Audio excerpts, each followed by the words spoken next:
जब बीरबल ने दुनिया को हंसाकर रुला दिया। बादशाह अकबर का दरबार सदैव रंगीन रहता था, न केवल सोने चांदी के दस्तारख्वानों की वजह से बल्कि लोगों के चेहरे पर मुस्कान लाने वाले उन किस्सों और हंसी ठिठोली के कारण भी जिनकी शुरुआत अकबर के दरबार में ही होती। पर किसी भी हंसी के पीछे कभी कभी ऐसा दर्द छिपा होता है जिसे समझने के लिए आंखों को नम होना पड़ता है। बीरबल उस तरह का शख्स था। उसका हंसना भी सिखाता और उसकी बातों में ऐसी तीखी सच्चाई रहती जिसने कई बार लोगों को हंसते हंसते रुला दिया।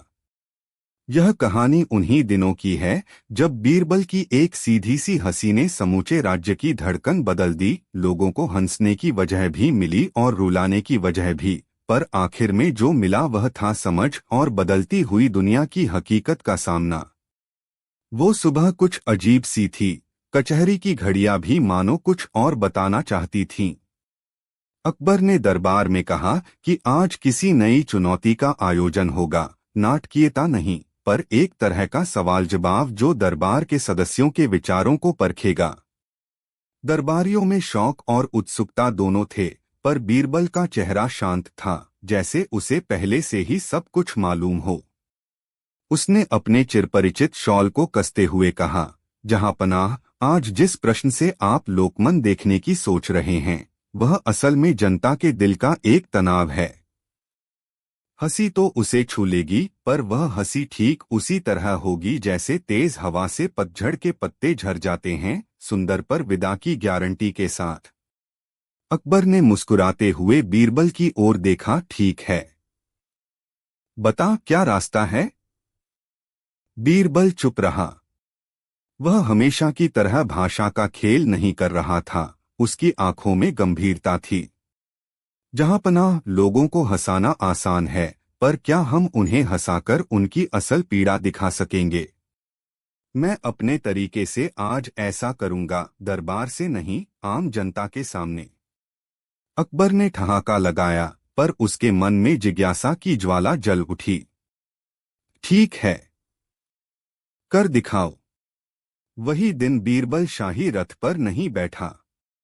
उसने अपने सादे कपड़े पहने और राजारट्ठा का सब कुछ छोड़कर नगर के बाजार की ओर चल पड़ा। बाजार में रंग बिरंगी आड़तें थीं, शिकारी से व्यापारी और हर तरफ हलचल। पर बीरबल का ठहरना किसी विशेष जगह पर हुआ, एक पुरानी चाय की दुकान के सामने जहां लोग छोटी छोटी बातों पर बैठे तमाम किस्म के जुगलबंदी करते थे। वह चाय का प्याला हाथ में लिए लोगों से बातचीत करने लगा, पहले सामान्य, फिर धीरे धीरे किसी मजाक की तरफ ले जाकर। उसके मजाक में वैसा ही जादू था जो किसी कठोर पत्थर पर पानी टपकने से होता है, धीरे धीरे लेकिन जरूर असर होता है। लोगों ने सोचा कि यह तो वही बीरबल है, पर एक व्यापारी ने पूछा, तुम दरबार के मशहूर बीरबल नहीं हो क्या? तुम आज यहाँ क्या कर रहे हो? बीरबल ने हंसकर जवाब दिया, हाँ वही हूँ। पर आज दरबार तो मैं कल को भी देख लूंगा। आज मुझे यहाँ का हास्य देखना है जो लोगों की सांसों में बसा है। एक बूढ़ा आदमी बैठा हुआ था। उसकी आंखों में गम बसा था, नजरें अक्सर दूर तक तकटकी लगाकर कुछ ढूंढती। बीरबल ने उससे पूछा, क्या बात है दादा? आज आप उदास क्यों लग रहे हैं? बूढ़े ने कहा, बेटा, मेरे बेटे बाहर गया था, 1 महीना हो गया लौटकर नहीं आया। मैं रोज सुबह उसकी तस्वीर देखता हूँ और उससे बातें करता हूँ जैसे वह वहीं उस कमरे में बैठा हो। पर अब उसकी खबर नहीं है और लोग कहते हैं कि समय बदल गया है। बीरबल ने एक पल सोचा और अचानक उसने एक कहानी सुना दी, बड़ी सादगी से, पर उसमें ऐसा व्यंग्य था कि सुनने वाले हंसने लगे। कहानी एक लड़के की थी जो गलती से घर से निकलकर किसी अजनबी शहर में भटक गया और वहां उसे नवाब की पोशाक समझकर उसी पोशाक की वजह से लोग लांघते रहे। लोगों की हंसी तब खुलकर निकली जब लड़के ने एक दिन गलती से अपना धोती बांधा उल्टा कर लिया और सबने कहा कि यह नया फैशन है। हंसी की आवाज बाजार में फैल गई, आवाज इतनी मुखर थी कि पास पड़ोस के लोग भी रोककर सुनने लगे। पर जब कहानी के अंत में बीरबल ने बताया कि असल में वह लड़का एक दलदल में फंसा हुआ था, भूखे पेट, बिना किसी मदद के, तो हंसी एकदम से थम गई। बाजार के लोग जानते थे कि हंसी मजेदार थी, पर अचानक उनकी नजरें उस बूढ़े पर गईं और कई लोगों की आंखें नम हो गईं। बीरबल की चाल यही थी, जो बात लोग अपनी आंखों से देख नहीं पाते थे, वह हंसी के अंदाज में उनके सामने रख दी जाती।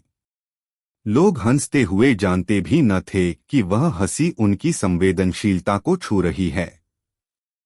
बूढ़े आदमी की कहानी ने बाजार के लोगों को यह एहसास दिलाया कि किसी की पीड़ा हास्य का विषय बन सकती है, पर वही पीड़ा हमारे दिलों में ठहरी भी रह सकती है।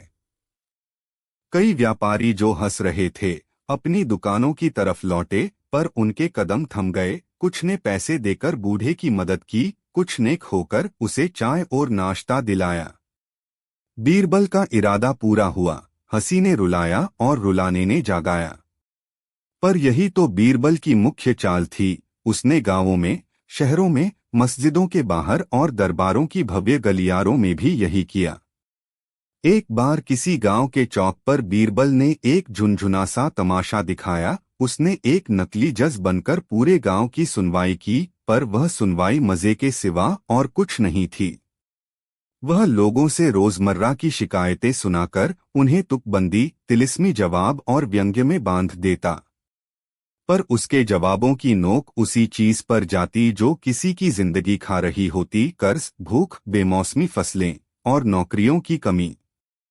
हर बार हंसी के बीच वह दर्द उभर आता और लोग अपने आप से पूछने लगते, हमने कब दूसरों के दर्द को मजाक समझ लिया। अकबर को जब इस बात की खबर मिली कि बीरबल शहर शहर घूम रहा है और लोगों को हंसाकर रुला रहा है, तो वह पहले थोड़े चिढ़ा। तुमने दरबार छोड़कर आम लोगों के सामने जाकर क्या हासिल किया? उसने पूछा। बीरबल ने सरलता से कहा, जहांपनाह, जब आप हंसी को सिर्फ मनोरंजन समझते हैं तो वह मात्र एक फेस पेंट की तरह बनकर रह जाती है, क्षणिक और भूली जाने वाली। पर जब हंसी के साथ किसी की तकलीफ जुड़ जाए तो वही हंसी लोगों को सच के सामने लाती है।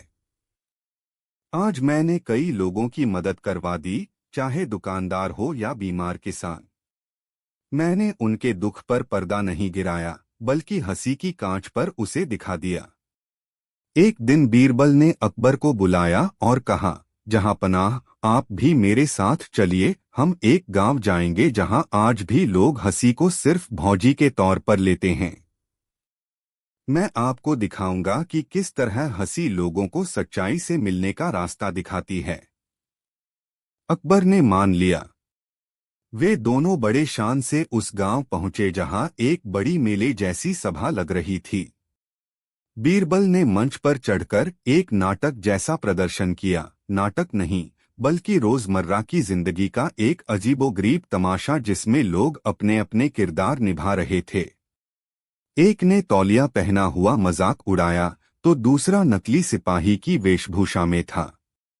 पूरा गांव हंस रहा था, पर बीरबल ने अचानक नाटक के मध्य में संवाद बदल दिए। उसने आम जनता की भावनाओं को उजागर कर दिया। उसने पूछा कि भुखमरी क्या है, और एक लड़की रोकर बोल पड़ी कि उसकी छोटी बहन के पास अब दूध नहीं बचा। पूरे मैदान में बिल्कुल सन्नाटा छा गया। जो हरदम हंसते थे उनकी हंसी गला में अटक कर रह गई। बीरबल ने उसी स्रोत में से एक बूढ़े किसान को उठाकर खड़ा कर दिया और कहा, बोलो, तुम रोज कितने लोग को खिलाते हो? किसान ने कहा, हम 2 वक्त की रोटी से जूझते हैं। वहां खड़े लोग समझ गए कि उनकी हंसी का असल अर्थ क्या था। यह कोई सिर्फ मनोरंजन नहीं रहा, बल्कि एक आईना बन गया था जिसमें उनकी अपनी लाचारी भी दिख रही थी। अकबर की आंखें नम हो गईं। वह हमेशा समझता था कि एक राजा का कर्तव्य केवल डंडा दिखाना नहीं, बल्कि लोगों की तकलीफ सुनकर उसका हल ढूंढना भी है।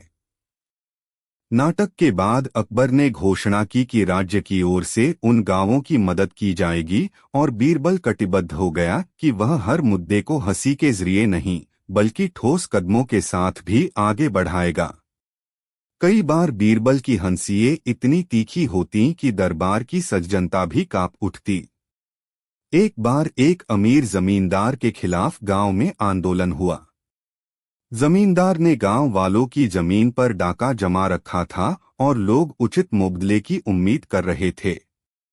बीरबल ने गांव में पहुंचकर न केवल मजेदार किस्सों के जरिए लोगों को हंसाया, बल्कि उसने जमींदार का घर भी एक नाटक की तरह सजाकर वहां एक फर्जी इंसाफ जलसा किया, जहां जमींदार स्वयं जज बनकर अपनी हवस का बचाव करता। जमींदार हंसा, दर्शक हंसे, पर जैसे ही बीरबल ने कहानी का अंत किया और गांव वालों के हड़प लिए गए हक दिखाए, हंसी बदलकर आंसुओं में ढल गई। लोग इस बात को सुनकर अकेले नहीं रहे। अकबर ने हस्तक्षेप किया और जमींदार को न केवल सजा दी गई बल्कि उसकी कुर्सी हिलवाई गई। बीरबल की हंसी ने वहां के अन्य अमीरों को भी भनक दी कि जनता की पीड़ा पर अब और मजाक बर्दाश्त नहीं किया जाएगा। पर बीरबल की सबसे बड़ी चाल तब चलकर आई जब एक बार उसने दरबार से बाहर निकलकर पूरा शहर एक हंसी महोत्सव जैसा कर दिया। न केवल तमाशा बल्कि एक सार्वजनिक परीक्षा भी। उसने सभा में बुलंद आवाज से कहा कि आज हम एक प्रतियोगिता रख रहे हैं, सबसे बड़ा मजाक कौन बता सकता है। पर हंसी के बीच वह मजाक लोगों के अंदर छुपी वह बातें खोलता जो रोजमर्रा की शिष्टता के पीछे दब जाती थीं। लोगों ने हंसी सुनकर अपनी अपनी असफलता को मान लिया। किसी की पढ़ाई छूटी हुई थी, किसी का व्यापार चौपट हो गया था, किसी का बेटा विदेश जाकर लौट न सका था। वे हंसे पर परखते हुए। एक कवि ने मंच पर ऐसा शेर पढ़ा कि पूरा ठहाका लगा, पर शेर का ही दूसरा मिसरा किसी बूढ़े हवाले से जुड़ा हुआ दर्द खुला। उसकी पत्नी अकेली थी और उसके पास दवा खरीदने के पैसे नहीं थे। ठहाका हंसी से गूंजता हुआ बिलख में बदल गया। बीरबल ने वहां खड़े लोगों से कहा, देखो, हंसी केवल एक ध्वनि नहीं है, यह वह भाषा है जो दिलों को खोलती है। और जब दिल खुलते हैं तो उनमें जो भय और शिकायतें छुपती रहती हैं वह सामने आती हैं। आज तुम सभी ने हंसा, पर अब तुम सब मिलकर उन घावों को मरहम लगाओ। आज उस शहर में कई सामूहिक कदम उठे, रहमत की तरह लोग एक दूसरे का सहारा बने। बीरबल की हंसी से हुए यह बदलाव न तो किसी हुक्म की करवट थी और न ही किसी मजबूरियत की खातिर, यह सिर्फ और सिर्फ हंसी के पीछे छिपी मानवता की पुकार थी जिसे बीरबल ने सुन लिया। कहानी का सबसे बड़ा मोड़ तब आया जब बीरबल ने हंसी को राजनीतिक अखाड़े में उतारा। दरबार के एक सत्र में, जहां बड़े बड़े मंत्रालयों के अफसर बैठे थे, बीरबल ने दरबारियों से कहा कि आज हम राज्य की हंसी पार्टी कर रहे हैं। बीरबल ने मंच से कुछ सवाल पूछे। सरकार के खर्चे कहाँ जा रहे हैं, किसानों की थाली में तेल कम क्यों पड़ रहा है और गांव के स्कूल बंद क्यों हो रहे हैं। सुनकर दरबार के कुछ लोग तुनक गए, पर बीरबल ने उन सवालों को मजे में डाल दिया, तुकबंदी और चुटकुलों के साथ। हंसी का असर इतना गहरा हुआ कि दरबार के भीतर कुछ अफसरों की आंखें लाल हो गईं, क्योंकि उनके होठों की हंसी अब उनकी नाकामियों के सामने झूठी प्रतीत होने लगी। कुछ अफसरों ने फौरन शपथ ली कि वे अपने विभागों की रिपोर्ट जनता के सामने लाएंगे और भ्रष्टाचार की जड़ें काटेंगे। बीरबल ने न केवल लोगों को हंसाया बल्कि उन्हें सक्रिय किया। हंसी से हुई यह क्रांति धीरे धीरे प्रशासन तक पहुंची और वहां पुरानी नीतियां परख में आ गईं। पर हंसी का असर हमेशा सकारात्मक नहीं होता। कभी कभी वह ऐसे सिरे से निकलकर आती कि किसी की आत्मा का दरवाजा खोल देती है और अंदर की कोई कठोर बात बाहर आ पड़ती है। बीरबल ने एक बार दरबार में ऐसा चुटकुला सुनाया कि एक शक्तिशाली मंत्री का चेहरा धूसर हो गया, उसकी कब्रें खुलती सी हो गईं और उसने अपना आधा राज खो दिया। कुछ दरबारी तो इस बात से खुश हुए कि हंसी से भ्रष्टाचार उजागर हुआ, पर दुर्भाग्य से उस मंत्री का तनमन टूट गया।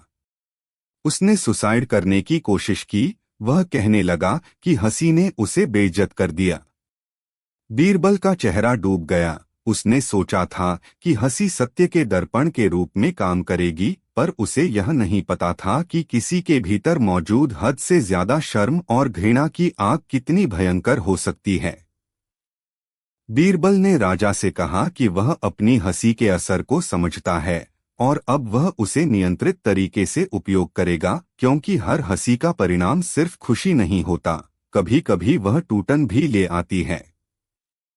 बादशाह अकबर ने उस घटना के बाद बीरबल से कहा, तुम्हारी बातों में शक्ति है, पर वह शक्ति क्या हम समझकर इस्तेमाल कर रहे हैं? तुमने लोगों को बदल दिया, पर किसी का जीवन भी अंधेरे में गिरा दिया। क्या मैं तुम्हारी हंसी की कीमत चुका सकता हूं? बीरबल ने धीरे से जवाब दिया, जहां पनाह, किसी हंसी का वजन तब तक नहीं जाना जा सकता जब तक हम उसके सामने आने वाली इंसानों की परख न कर लें। मैंने सोचा था कि सच्चाई का आईना केवल उसकी सतह दिखाएगा, पर आईना अंदर तक झांकता है। अब मुझे यह सीख मिली है कि हंसी की ताकत को संवेदनशीलता के साथ जोड़ा जाए। मैं अब केवल हंसाकर नहीं सुझाऊंगा, मैं सुझाकर निकालूंगा कि किस तरह मदद की जाए। समय के साथ बीरबल ने अपनी हंसी को और तराशा। उसने लोगों को हंसाने के साथ उनकी मदद के लिए योजनाएं बनाई, किसानों के लिए सहायता समूह बनाए, गरीब बच्चों के लिए पाठशालाएं खुलवाईं और दरबार में ऐसी नीतियों का सुझाव दिया जो सार्वजनिक हित में हों।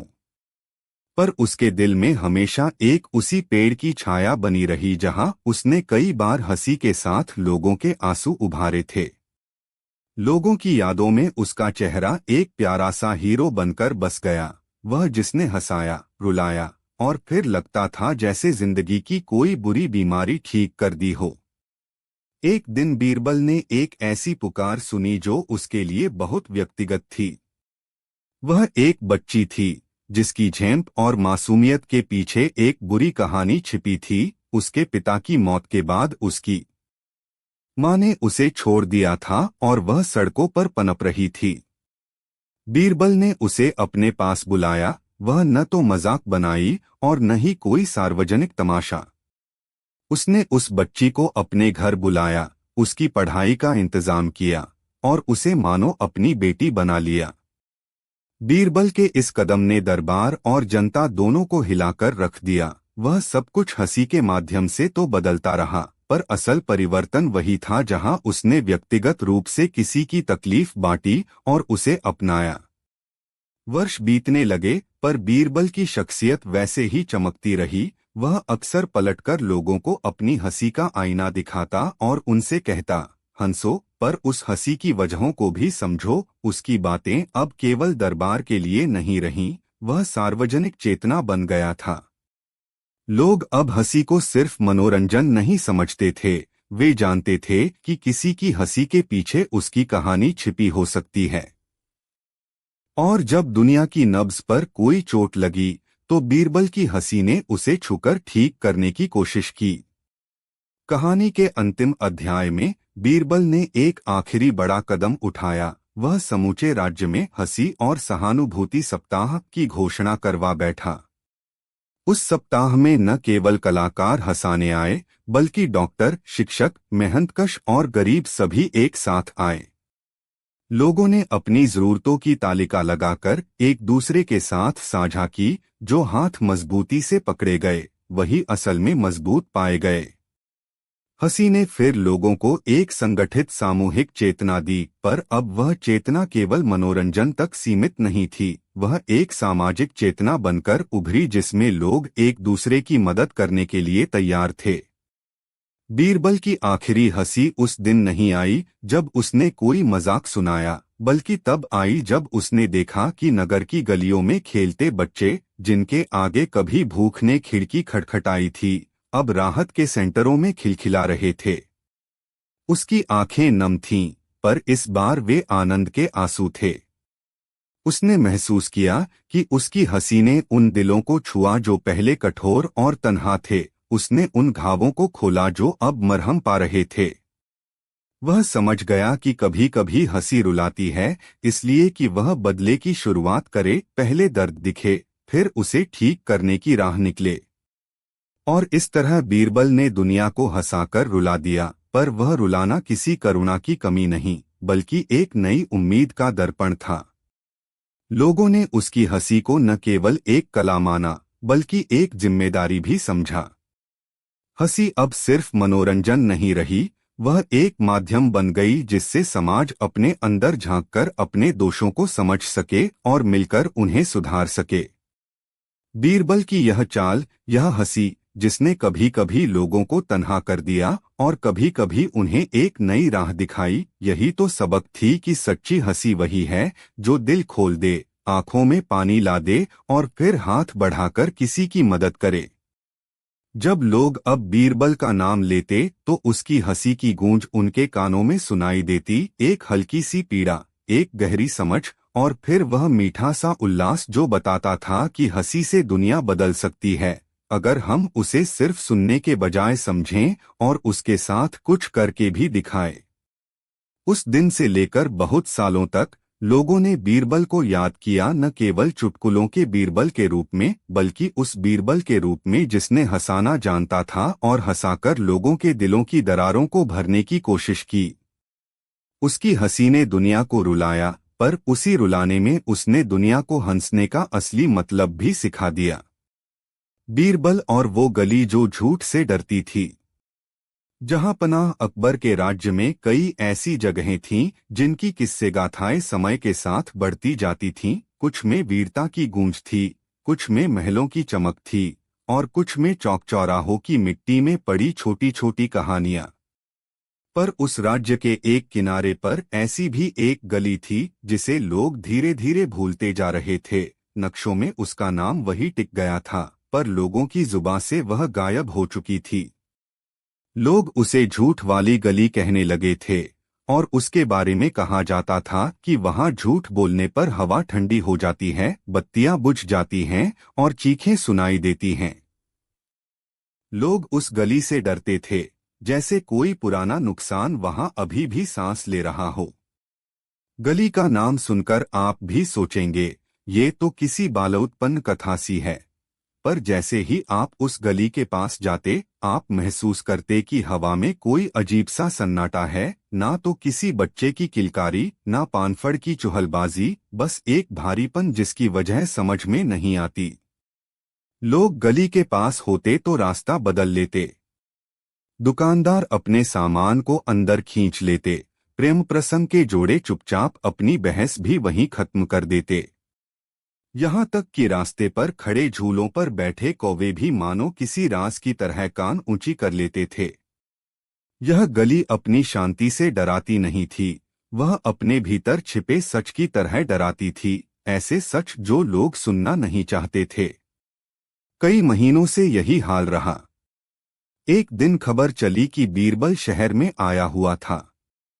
बीरबल, जिसने अकबर के हंसी मजाक और तर्क दोनों में महारत हासिल की थी, जिसने झूठ और सच की पकड़ अक्सर ऐसे पकड़ी थी कि लोग सोचने लगते थे, क्या सच हमेशा अच्छा है, क्या झूठ हमेशा बुरा। लोगों ने बीरबल के आने की खबर सुनी तो कुछ खुश हुए, कुछ चिंतित, पर किसी ने भी नहीं सोचा था कि बीरबल की राह उसी गली की ओर जाए जो सभी से डरती थी। बीरबल को उस गली तक पहुंचने में ज्यादा समय नहीं लगा। उसने सुना था कि वहां किसी चालाक व्यापारी की दुकान है जो झूठ बोलकर लोगों को बहकाता था, और कई दंपत्ति वहां झूठ के भार तले टूट चुके थे। बीरबल ने खुद को त्याग नहीं माना, वह एक ऐसे मिशन पर था जिसकी जड़ कहीं अधिक गहरी थी।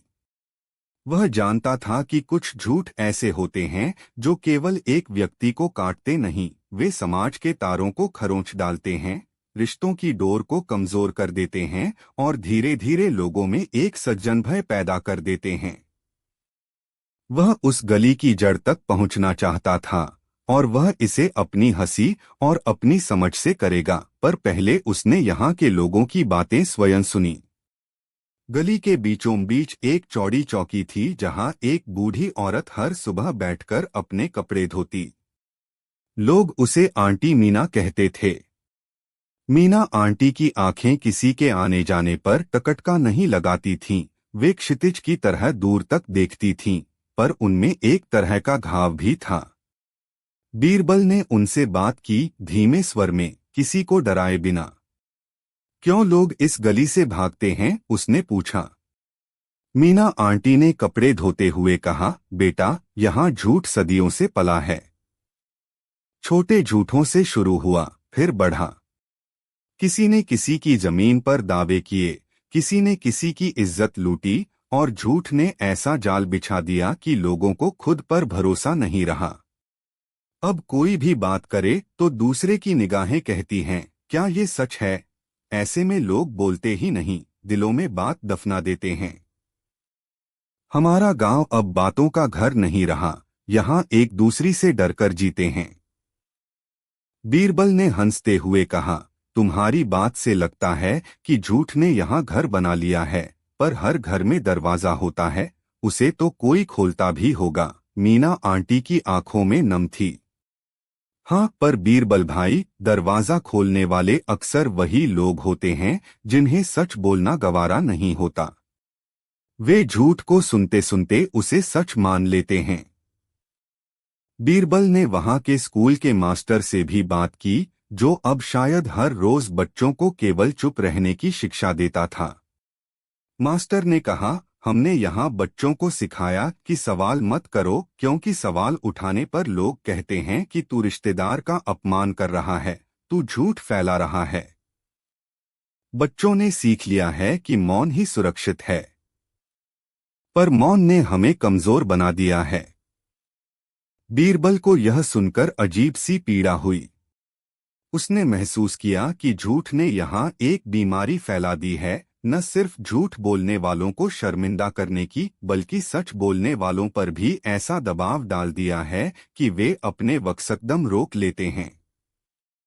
उसका तरीका हमेशा हंसी नहीं रहा, वह कभी कभी तो ऐसे प्रयोग करता था कि लोगों को अपना सच खुद दिख जाए। इसलिए उसने तय किया कि वह इस गली में एक ऐसा प्रयोग कराएगा जो यहाँ के लोगों के भीतर की आवाजों को बाहर निकालेगा, पर वह यह खेल चतुराई से खेलेगा ताकि कोई अनावश्यक चोट न पहुँचे। बेवकूफी यह है कि लोग अक्सर यह मान लेते हैं कि झूठ केवल बोलने का नाम है, पर बीरबल जानता था कि झूठ के कई रूप होते हैं। एक पंख वाले झूठ जो किसी को तटस्थ बनाए रखता है, एक भारी झूठ जो रिश्ता तोड़ देता है, और एक ऐसा झूठ जो सबको धोखा देता है और खुद को भी। वह यह भी जानता था कि झूठ का सामना सीधे अगर्म तरीके से करना अक्सर द्वेष और शत्रुता पैदा कर देता है। इसलिए उसने एक समारोह का प्रस्ताव रखा, सत्य त्योहार जैसा कुछ, पर नाम बदलकर दिन पर हंसी रखा गया। उसने घोषणा न की कि झूठियों को सजा दी जाएगी या उन्हें बेदखल किया जाएगा। उसने कहा कि उस दिन हर कोई अपने लिए एक कहानी लेकर आए, पर कहानी का अंत सच होना चाहिए। लोगों ने पहले विरोध जताया। हमारी कहानी क्या किसी के काम की है? एक दुकानदार ने कहा। पर बीरबल ने अपने चिरपरिचित अंदाज में कहा, कहानी किसी के काम की नहीं, पर वह तुम्हारे रिश्तों की जान हो सकती है। जब तुम अपना सच सुनोगे, तब वही सच दूसरों का भी सच बन सकता है। और जब सच मिलकर बोलेगा, झूठ का मकान दरक जाएगा। दिन आया। गली में छोटे छोटे चौराहे पर लोग जमा हुए, कुछ चुप, कुछ सजग। एक एक कर वे अपनी कहानियां सुनाने लगे। कहानी सुनते सुनाते लोगों की आंखों में ढेर सारे पर्दे खुलते गए।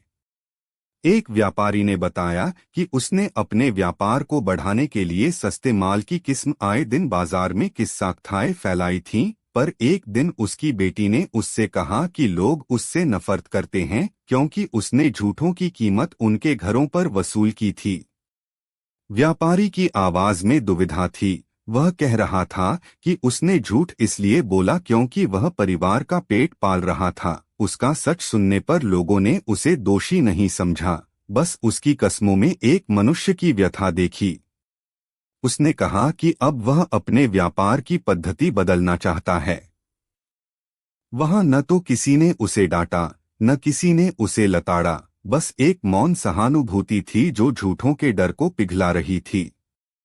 एक और औरत ने बताया कि उसकी बहेलियां उसके पति के अहंकार के चलते टूट गई थीं, क्योंकि पति हर बार दूसरों के सामने झूठ बोलता कि उसने सब कुछ संभाल लिया है, पर घर में उसकी मां बीमार रहती थी और उसने इलाज का खर्च छिपा रखा था। उसकी बात सुनकर गांव के लोग पहले आश्चर्यचकित थे, फिर शर्मिंदा। हर उस झूठ ने किसी न किसी का दिल दुखाया था और उसे महसूस करते ही लोग अपने हिस्से की गलती स्वीकारने लगे। बच्चे, जिन्होंने अब तक चुप्पी सीखी थी, भी अपनी अपनी छोटी सच्चाइयां कहने लगे। किसी ने कहा कि वह पढ़ना चाहता है पर पढ़ाई के पैसे नहीं हैं। किसी ने कहा कि वह अपने पिता की वजह से डरता है। बीरबल ने सबकी बातें शांति से सुनी, कभी बीच में नहीं टोकता। उसकी आंखों में एक ऐसी ममता थी जैसे कोई शिक्षक कोई फूल पंखुड़ी खोलता देख रहा हो। धीरे धीरे गली का वातावरण बदलने लगा। झूठ की खामोश दीवारें जड़ से खिसकने लगीं। लोगों ने देखा कि जब सच सामने आता है तो उस पर बात करके उसे हल्का किया जा सकता है, पर पहले उसे सुनना और समझना जरूरी था। बीरबल ने इस मौके पर न केवल सुनना चाहा बल्कि कुछ कार्य भी किए। उसने उन परिवारों की मदद के लिए अकबर के दरबार में लिफाफे भेजे और कुछ लोगों को कर्ज माफी के लिए प्रेरित किया। पर असली असर तब हुआ जब लोग खुद अपने बीच में बातचीत करने लगे। झूठ से जो दूरी बनी थी वह अब धीरे धीरे मिटने लगी, न कि सामान्य बनाकर बल्कि समझ के साथ। पर हर कहानी का कोई न कोई विरोधाभास होता है। उसी दिन बीरबल के सामने एक व्यापारी खड़ा हुआ जिसका नाम कामैया था। कामैया शतरंज की तरह चालाक था। उसकी बातों में संगीत था और उसकी आंखें इतनी चमकीली थीं कि लोग उन्हें सच मान लेते थे। कामैया ने आम लोगों की नजर में आसानी से पैठ बनाई थी, पर बीरबल ने जाना था कि उसकी चमक के पीछे कुछ काला है। कामैया ने बीरबल पर पहले ही दिन पसीना छोड़ दिया था कि वह किसी तरह अपना खेल बिगड़ने नहीं देगा। उसने बड़े आत्मविश्वास से कहा कि वह भी अपनी कहानी सुनाएगा, पर उसकी कहानी सुनते ही एक सांस गुम हो गई। कामैया ने बताया कि उसने किस तरह से रेशमी विदेशी कपड़े लोगों को बेचे थे जो असल में सस्ते थे। उसने कहा कि वह इस सब के लिए जिम्मेदार नहीं था। लोग जानबूझकर धोखे में पड़े हुए थे, वे तथ्यों को नहीं देखना चाहते थे। उसकी आवाज बिना कोई पश्चाताप के निकली। उस समय लोगों में कुछ तनाव था। किसी को कामैया की बातों पर क्रोध आ रहा था, किसी को अफसोस, पर बीरबल ने चुप्पी साध ली। उसने नहीं कहा कि कामैया झूठ बोल रहा है। उसने कहा कि एक खेल खेला जाए, एक छोटा सा प्रयोग। अगर कामैया सच बोल रहा है तो उसे इसका प्रमाण देना होगा, और अगर वह झूठ बोल रहा है तो उसे स्वयं सबके सामने स्वीकार करना होगा। कामैया ने कहा कि वह प्रमाण दे सकता है। उसने अपनी दुकान से कुछ कपड़े लाए और कहा कि वे विदेशी हैं। बीरबल ने कपड़ों को हाथ में लिया और धीरे धीरे लोगों के पास घुमाया। उसने कपड़ों पर कुछ चिन्ह देखे, कुछ धागों की बनावट का निरीक्षण किया और फिर एक अलग तरह की चाल चली। उसने कामैया से कहा कि वह इन्हें गांव के अनाथालय के बच्चों के लिए दान कर दे। कामैया ने पहले मना किया, पर फिर भीड़ की आंखों में जो लोगों की उम्मीद जग रही थी, उसने उसे पीछे रहने न दिया। जब कपड़े दान किए गए और बच्चों ने उन्हें पहनकर मुस्कराया, तब लोगों की आंखों में परेशानी थी, उनकी मुस्कान में खुशी थी, पर कामैया का चेहरा फीका पड़ गया। बीरबल ने उसी शाम कामैया को चुपके से बुलाकर कहा, तुम्हारे पास बेशुमार बुद्धि है, पर तुम्हारे पास जो कुछ नहीं है वह है ईमानदारी।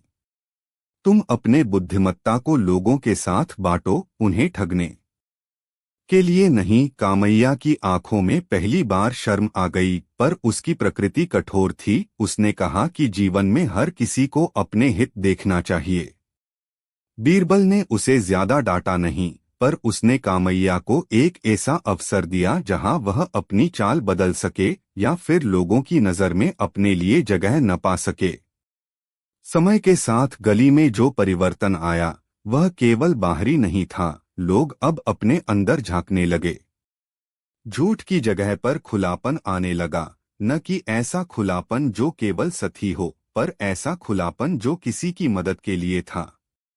लोगों ने मिलकर एक छोटी सी पंजी बनवाई, जहां कोई भी अपनी शिकायत लिख सकता था और किसी भी पक्ष को मौके पर बुलाकर उसका सत्यापन किया जाता। यह प्रक्रिया पूरी तरह से पारदर्शी थी। लोग अब आपस में मिलने और बात करने लगे। कभी कभी तीखी बहसें हुईं, पर वे बहसें भी शुद्ध हो गईं जब दोनों पक्ष अपनी अंतः वास्तविकता स्वीकारने लगे। झूठ के कारण जो दरारें आई थीं, वे धीरे धीरे भरने लगीं। बच्चों के खेलने की आवाज लौट आई, दुकानदारों का हंसना फिर से आम हो गया। गली का नाम अब डर की बजाय सच की गली के रूप में जाना जाने लगा। हाँ, कुछ लोग अभी भी पुरानी मान्यताओं से डरते थे, पर नए जमाने के लोग समझने लगे थे कि सच्चाई और झूठ दोनों के बीच का फर्क समझकर ही जीवन सरल होता है। बीरबल ने वहां कई रातें बिताईं। उसने देखा कि परिवर्तन आसान नहीं होता। कई बार पुराने झूठों ने फिर से सिर उठाया और कुछ लोगों ने सोचा कि झूठ ही उनकी रक्षा करता है। पर बीरबल ने उन्हें अलग अलग तरह से समझाया, कभी एक कहानी सुनाकर, कभी एक नाटक का मंचन कराकर। उसने गांव के छोटे छोटे बच्चों के लिए कहानियां लिखीं जो सच बोलने की हिम्मत दें, और उन्हीं कहानियों से बड़े लोगों की भी टीसें खुलने लगीं। बीरबल ने कभी कठोरता से काम नहीं लिया। उसने लोगों का आत्मसम्मान बनाए रखा, पर सच के लिए जरूरी कदम उठाए। कई महीनों के बाद जब बीरबल ने गली छोड़ने का निर्णय लिया, तो पूरे गांव ने मिलकर एक छोटी सी सभा रखी। मीना आंटी ने कहा, तुमने हमारे भीतर की वह आवाज निकाल दी जो हमें गुम रही थी। मास्टर ने कहा, तुमने बच्चों को फिर से बोलना सिखाया। और कामैया ने, जिसकी आंखों में अब कुछ नरमी थी, कहा, तुमने मुझे देखा, वही मैं नहीं चाहता था, पर तुमने मुझे बदलने का मौका दिया। मैं अब झूठ नहीं बोलूंगा। लोग इकट्ठे हुए। कुछ ने आंसू पोंछे, कुछ खुश थे, कुछ शर्मिंदा, पर सबका मन हल्का था। बीरबल ने महज एक मुस्कान के साथ कहा, सच और झूठ की लड़ाई बड़े छोटे नहीं होती, यह दिलों की लड़ाई है। जब हम अपने भीतर झूठ को इसलिए पालते हैं कि उससे हमें मिलता कुछ लाभ, तो हम भूल जाते हैं कि वह लाभ किस कीमत पर मिला है। और उस कीमत का ब्यौरा अक्सर बहुत ऊंचा होता है। हमारे रिश्ते, हमारा आत्मसम्मान, हमारी शांति। आज तुमने जो किया है वह केवल झूठ को मिटाना नहीं था, तुमने फिर से एक दूसरे पर भरोसा करना सीख लिया है। यह सबसे बड़ी जीत है। गली की हवा में अब अलग तरह की मिठास थी, कठोर मिठास नहीं, बल्कि एक सच्ची राहत। लोग अब रात को खुलकर हंसते, बच्चे फिर से रोगरहित खेलते, और दुकानदारों की दुकानें खिलखिलाने लगीं। गली का नाम बदलकर सत्यगली रखा गया, पर किसी ने यह नाम जोर जोर से नहीं बोला। वे जानते थे कि नाम बदलने से कुछ नहीं होता, असली बदलाव तो दिल का होता है। बीरबल जब वापस चला गया, तो उसने पीछे मुड़कर देखा। गली की खिड़कियों में अब रोशनी थी, और एक बूढ़ी औरत अपनी चौकी पर बैठकर एक कहानी सुना रही थी। बीरबल ने मुस्कुराकर सोचा कि सत्य की जड़ें मिट्टी में गहरी गई हैं, और अब वे लोग जो कभी झूठ से डरते थे, अब अपने भीतर के सच के साथ जीना सीख गए थे। समय के साथ इस गली की कहानी दूर दूर तक फैल गई। कुछ लोग कहते हैं कि सच की गली तो हर शहर में होती है, पर हर गली की कहानी अलग होती है। पर जो लोगों ने वहां संघर्ष देखा था, वे जानते थे कि झूठ के डर को मिटाना आसान नहीं, पर असंभव भी नहीं। सिर्फ एक चीज चाहिए, हिम्मत, और एक बीरबल जैसा कोई जो लोगों के भीतर के डर को समझे और उसे प्यार से निकाल दे। और इस तरह बीरबल ने फिर एक गली को बचाया, उस गली को जो कभी झूठ से डरती थी। अब उसने हंसी और सत्य के साथ जीना सीखा था।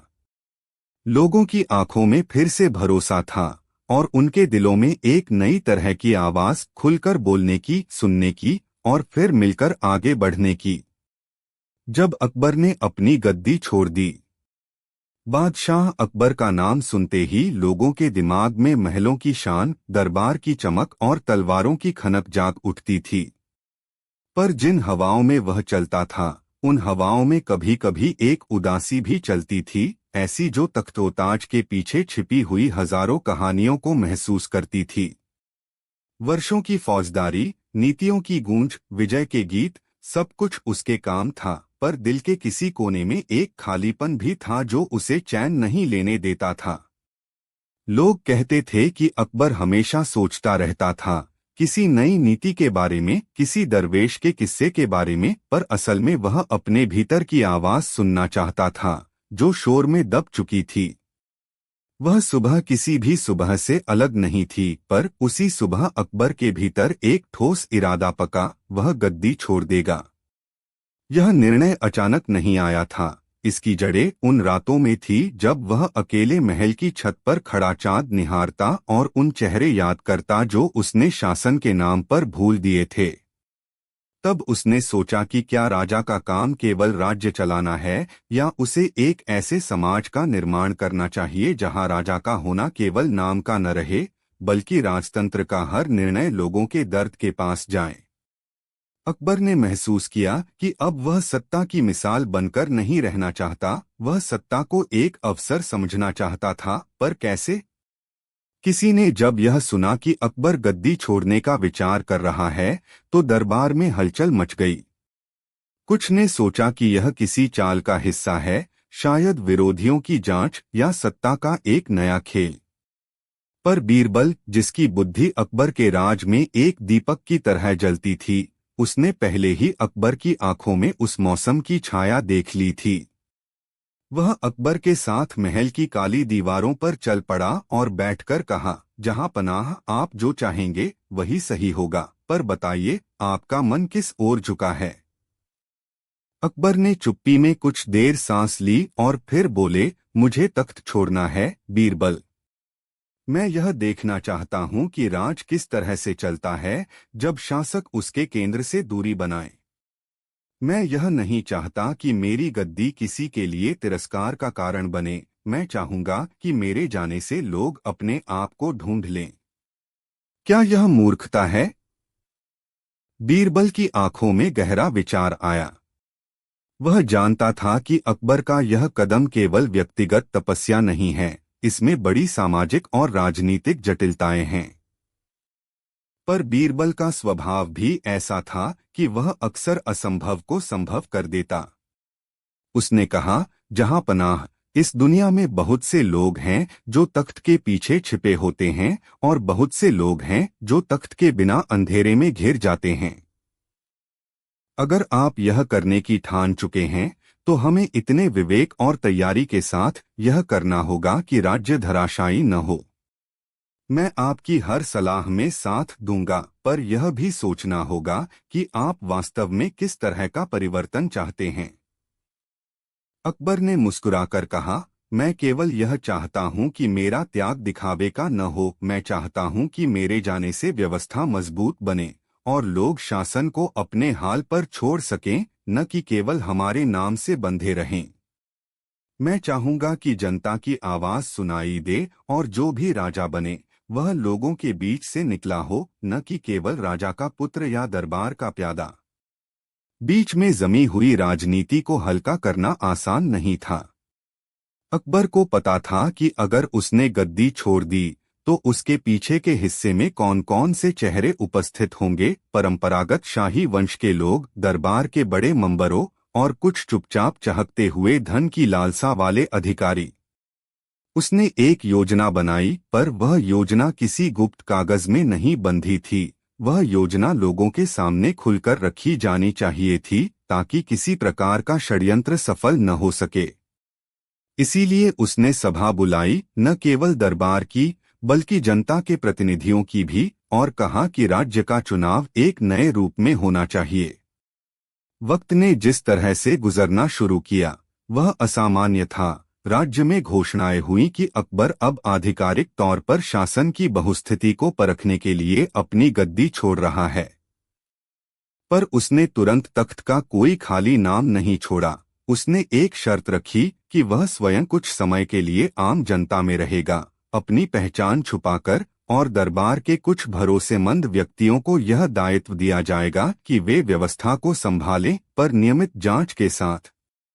यह कदम दरबारियों के लिए एक झटका था, पर जनता के बीच एक अनोखी उम्मीद की किरण बनकर उभरा। लोग चौंके। राजा, जो हमेशा स्वर्ण पट्टियों और शाही वेशभूषा में चमकता था, वह अब गद्दी छोड़कर सादे कपड़ों में भीड़ में आने वाला था। अकबर ने अपनी विदाई का आयोजन सादगी से किया। उसने सच्चे दिल से कहा कि वह पल भर के लिए नहीं जा रहा। वह सब देखना चाहता था जो राज करता है, क्यों लोग खुश हैं, क्यों दुखी हैं, क्या नीतियां धरातल पर असर कर रही हैं। बीरबल ने उसे आंसू भरे शब्दों में कहा, जहांपनाह, आपकी यह चाल इतिहास में दर्ज हो जाएगी, पर याद रहे, इतिहास प्यार और द्वेष दोनों को समान रूप से लिखता है। आप अपने निर्णयों के लिए तैयार रहें। अकबर ने गद्दी त्यागने के दिन गुप्त रूप से महल से निकला। लोगों के बीच जाने की उसकी चाहत साफ थी। उसने अपने नाम का चिन्ह लोहा उतार दिया, सोने का मुकुट नहीं पहना, और दरबार की रस्मों से अलग होकर एक साधारण गली में उतर आया। लोग उसे पहचान नहीं पाए, पर कुछ ने उसकी आंखों में एक वेदना और एक आशा दोनों देखे। वह भीड़ में घुलमिल कर बैठ गया, और उसने देखा कि लोगों की जिंदगी किस तरह की थी। हर आंख में एक कहानी, हर घर में एक संघर्ष। एक माँ ने अपने बच्चे को किताब नहीं दिलाने की वजह सुनाई। एक किसान ने कहा कि फसलें सूखने से उसका जीवन कठिन हो गया है, और एक व्यापारी ने बताया कि करकुचल ने उसे व्यापार से दूर कर दिया है। अकबर ने सब कुछ बड़े ध्यान से सुना, न राजा की दृष्टि से, बल्कि एक इंसान की तरह। उसने देखा कि शासन की नीति और वास्तविकता के बीच एक विशाल दरार थी। कुछ नीतियां केवल कागज पर ही रही, कुछ परियोजनाएं भ्रष्टाचार के जाल में परिणती हुई थी, और कुछ छोटे अधिकारी जनता के दर्द पर ध्यान देने में असफल रहे थे।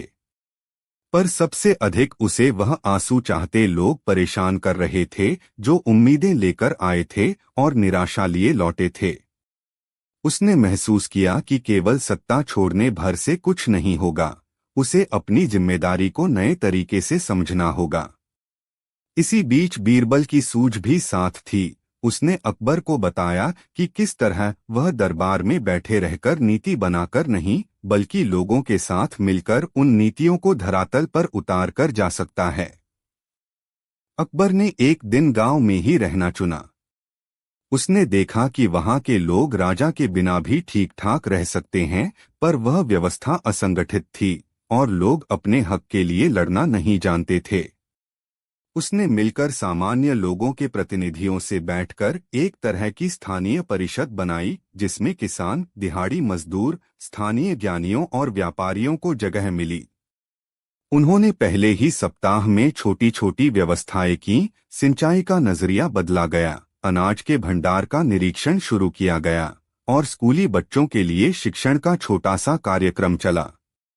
धीरे धीरे लोगों ने महसूस किया कि निर्णय केवल ऊपर से नहीं आते, यदि उन्हें मौका दिया जाए तो वे अपने ही हालात सुधार सकते हैं। यह वह दर्शन था जिसका बीज अकबर ने बुवाया था। पर इस सब के बीच दरबार में हलचल बढ़ती गई। कुछ शक्तिशाली लोगों ने अकबर के निर्णय को एक अवसर माना। उन लोगों ने सोचा कि बिना अकबर के वे अपने प्रभाव को बढ़ाएंगे। कुछ ने तख्त पर कब्जा करने की योजना बनाई। बीरबल को इस बात की खबर लग गई, और उसने दरबार के भीतर सूझबूझ से काम लिया। उसने अकबर के नाम पर कुछ कागजात जारी किए, जिनमें स्पष्ट निर्देश थे कि राज्य का संचालन लोक प्रतिनिधियों के साथ साझा होगा। साथ ही उसने ऐसे लोगों के नाम सार्वजनिक कर दिए जो इस काम के लिए नियुक्त थे। यह कदम साजिश करने वालों के खेल को मुश्किल कर गया, पर साजिश करने वालों ने उसे चुनौती मान लिया, और एक रात कुछ षड्यंत्रकारी गांव के पास जमा होकर अपने इरादे पक्के कर रहे थे। वे तख्ती पर किसी मजबूत व्यक्ति को बैठाकर राजनैतिक रूप से नियंत्रण लेना चाहते थे। अकबर को जब इसकी भनक लगी, तो उसने दरबार के कुछ वफादारों और स्थानीय लोगों को बुलाया।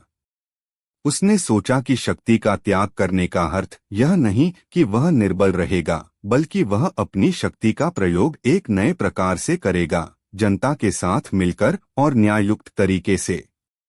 उसने योजना बनाई कि वे षड्यंत्र को बिना हिंसा के बेनकाब करेंगे।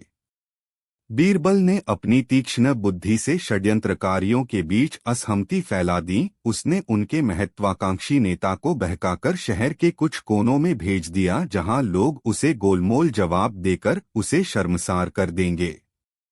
षड्यंत्र विफल हो गया, पर इससे एक बात साफ हुई कि बिना अकबर के भी राज्य कुछ समय के लिए टूट सकता था, पर जनता की जागरूकता ने उस टूटन को टाल दिया।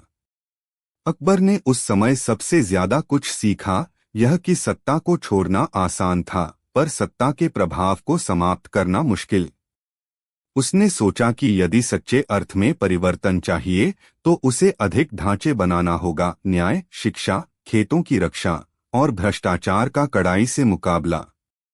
उसने दरबार को भी बताया कि वह गद्दी पर वापस नहीं आ रहा था, पर वह राज्य के लिए सलाहकार बना रहेगा, पर केवल एक सलाहकार नहीं, एक ऐसा मार्गदर्शक जो जनता की। अगर आप यह करने की ठान चुके हैं तो हमें इतने विवेक और तैयारी के साथ यह करना होगा कि राज्य धराशायी न हो। मैं आपकी हर सलाह में साथ दूंगा, पर यह भी सोचना होगा कि आप वास्तव में किस तरह का परिवर्तन चाहते हैं। अकबर ने मुस्कुराकर कहा, मैं केवल यह चाहता हूं कि मेरा त्याग दिखावे का न हो। मैं चाहता हूं कि मेरे जाने से व्यवस्था मजबूत बने और लोग शासन को अपने हाल पर छोड़ सकें, न कि केवल हमारे नाम से बंधे रहें। मैं चाहूंगा कि जनता की आवाज सुनाई दे और जो भी राजा बने वह लोगों के बीच से निकला हो, न कि केवल राजा का पुत्र या दरबार का प्यादा। बीच में जमी हुई राजनीति को हल्का करना आसान नहीं था। अकबर को पता था कि अगर उसने गद्दी छोड़ दी तो उसके पीछे के हिस्से में कौन कौन से चेहरे उपस्थित होंगे। परंपरागत शाही वंश के लोग, दरबार के बड़े मंबरों और कुछ चुपचाप चहकते हुए धन की लालसा वाले अधिकारी। उसने एक योजना बनाई, पर वह योजना किसी गुप्त कागज में नहीं बंधी थी। वह योजना लोगों के सामने खुलकर रखी जानी चाहिए थी, ताकि किसी प्रकार का षड्यंत्र सफल न हो सके। इसीलिए उसने सभा बुलाई, न केवल दरबार की बल्कि जनता के प्रतिनिधियों की भी, और कहा कि राज्य का चुनाव एक नए रूप में होना चाहिए। वक्त ने जिस तरह से गुजरना शुरू किया वह असामान्य था। राज्य में घोषणाएं हुई कि अकबर अब आधिकारिक तौर पर शासन की बहुस्थिति को परखने के लिए अपनी गद्दी छोड़ रहा है। पर उसने तुरंत तख्त का कोई खाली नाम नहीं छोड़ा। उसने एक शर्त रखी कि वह स्वयं कुछ समय के लिए आम जनता में रहेगा, अपनी पहचान छुपाकर, और दरबार के कुछ भरोसेमंद व्यक्तियों को यह दायित्व दिया जाएगा कि वे व्यवस्था को संभालें, पर नियमित जांच के साथ। यह कदम दरबारियों के लिए एक झटका था, पर जनता के बीच एक अनोखी उम्मीद की किरण बनकर उभरा। लोग चौंके। राजा, जो हमेशा स्वर्ण पट्टियों और शाही वेशभूषा में चमकता था, वह अब गद्दी छोड़कर सादे कपड़ों में भीड़ में आने वाला था। अकबर ने अपनी विदाई का आयोजन सादगी से किया। उसने सच्चे दिल से कहा कि वह पल भर के लिए नहीं जा रहा। वह सब देखना चाहता था जो राज करता है। क्यों लोग खुश हैं, क्यों दुखी हैं, क्या नीतियां धरातल पर असर कर रही हैं। बीरबल ने उसे आंसू भरे शब्दों में कहा, जहां पनाह, आपकी यह चाल इतिहास में दर्ज हो जाएगी, पर याद रहे, इतिहास प्यार और द्वेष दोनों को समान रूप से लिखता है। आप अपने निर्णयों के लिए तैयार रहें। अकबर ने गद्दी त्यागने के दिन गुप्त रूप से महल से निकला। लोगों के बीच जाने की उसकी चाहत साफ थी। उसने अपने नाम का चिन्ह लोहा उतार दिया, सोने का मुकुट नहीं पहना, और दरबार की रस्मों से अलग होकर एक साधारण गली में उतर आया। लोग उसे पहचान नहीं पाए, पर कुछ ने उसकी आंखों में एक वेदना और एक आशा दोनों देखे। वह भीड़ में घुलमिल कर बैठ गया, और उसने देखा कि लोगों की जिंदगी किस तरह की थी। हर आंख में एक कहानी, हर घर में एक संघर्ष। एक माँ ने अपने बच्चे को किताब नहीं दिलाने की वजह सुनाई। एक किसान ने कहा कि फसलें सूखने से उसका जीवन कठिन हो गया है, और एक व्यापारी ने बताया कि करकुचल ने उसे व्यापार से दूर कर दिया है। अकबर ने सब कुछ बड़े ध्यान से सुना, न राजा की दृष्टि से बल्कि एक इंसान की तरह। उसने देखा कि शासन की नीति और वास्तविकता के बीच एक विशाल दरार थी। कुछ नीतियां केवल कागज पर ही रही, कुछ परियोजनाएं भ्रष्टाचार के जाल में परिणती हुई थी, और कुछ छोटे अधिकारी जनता के दर्द पर ध्यान देने में असफल रहे थे। पर सबसे अधिक उसे वह आंसू चाहते लोग परेशान कर रहे थे, जो उम्मीदें लेकर आए थे और निराशा लिए लौटे थे। उसने महसूस किया कि केवल सत्ता छोड़ने भर से कुछ नहीं होगा, उसे अपनी जिम्मेदारी को नए तरीके से समझना होगा। इसी बीच बीरबल की सूझ भी साथ थी। उसने अकबर को बताया कि किस तरह वह दरबार में बैठे रहकर नीति बनाकर नहीं, बल्कि लोगों के साथ मिलकर उन नीतियों को धरातल पर उतार कर जा सकता है। अकबर ने एक दिन गांव में ही रहना चुना। उसने देखा कि वहां के लोग राजा के बिना भी ठीक ठाक रह सकते हैं, पर वह व्यवस्था असंगठित थी और लोग अपने हक के लिए लड़ना नहीं जानते थे। उसने मिलकर सामान्य लोगों के प्रतिनिधियों से बैठकर एक तरह की स्थानीय परिषद बनाई, जिसमें किसान, दिहाड़ी मजदूर, स्थानीय ज्ञानियों और व्यापारियों को जगह मिली। उन्होंने पहले ही सप्ताह में छोटी छोटी व्यवस्थाएं की। सिंचाई का नजरिया बदला गया, अनाज के भंडार का निरीक्षण शुरू किया गया, और स्कूली बच्चों के लिए शिक्षण का छोटा सा कार्यक्रम चला। धीरे धीरे लोगों ने महसूस किया कि निर्णय केवल ऊपर से नहीं आते, यदि उन्हें मौका दिया जाए तो वे अपने ही हालात सुधार सकते हैं। यह वह दर्शन था जिसका बीज अकबर ने बुवाया था। पर इस सब के बीच दरबार में हलचल बढ़ती गई। कुछ शक्तिशाली लोगों ने अकबर के निर्णय को एक अवसर माना। उन लोगों ने सोचा कि बिना अकबर के वे अपने प्रभाव को बढ़ाएंगे। कुछ ने तख्त पर कब्जा करने की योजना बनाई। बीरबल को इस बात की खबर लग गई और उसने दरबार के भीतर सूझबूझ से काम लिया। उसने अकबर के नाम पर कुछ कागजात जारी किए, जिनमें स्पष्ट निर्देश थे कि राज्य का संचालन लोक प्रतिनिधियों के साथ साझा होगा। साथ ही उसने ऐसे लोगों के नाम सार्वजनिक कर दिए जो इस काम के लिए नियुक्त थे। यह कदम साजिश करने वालों के खेल को मुश्किल कर गया, पर साजिश करने वालों ने उसे चुनौती मान लिया, और एक रात कुछ षड्यंत्रकारी गांव के पास जमा होकर अपने इरादे पक्के कर रहे थे। वे तख्ती पर किसी मजबूत व्यक्ति को बैठाकर राजनैतिक रूप से नियंत्रण लेना चाहते थे। अकबर को जब इसकी भनक लगी तो उसने दरबार के कुछ वफादारों और स्थानीय लोगों को बुलाया। उसने सोचा कि शक्ति का त्याग करने का अर्थ यह नहीं कि वह निर्बल रहेगा, बल्कि वह अपनी शक्ति का प्रयोग एक नए प्रकार से करेगा, जनता के साथ मिलकर और न्याययुक्त तरीके से। उसने योजना बनाई कि वे षड्यंत्र को बिना हिंसा के बेनकाब करेंगे। बीरबल ने अपनी तीक्ष्ण बुद्धि से षड्यंत्रकारियों के बीच असहमति फैला दी। उसने उनके महत्वाकांक्षी नेता को बहकाकर शहर के कुछ कोनों में भेज दिया, जहां लोग उसे गोलमोल जवाब देकर उसे शर्मसार कर देंगे। षड्यंत्र विफल हो गया, पर इससे एक बात साफ हुई कि बिना अकबर के भी राज्य कुछ समय के लिए टूट सकता था, पर जनता की जागरूकता ने उस टूटन को टाल दिया। अकबर ने उस समय सबसे ज्यादा कुछ सीखा, यह कि सत्ता को छोड़ना आसान था, पर सत्ता के प्रभाव को समाप्त करना मुश्किल। उसने सोचा कि यदि सच्चे अर्थ में परिवर्तन चाहिए तो उसे अधिक ढांचे बनाना होगा, न्याय, शिक्षा, खेतों की रक्षा और भ्रष्टाचार का कड़ाई से मुकाबला।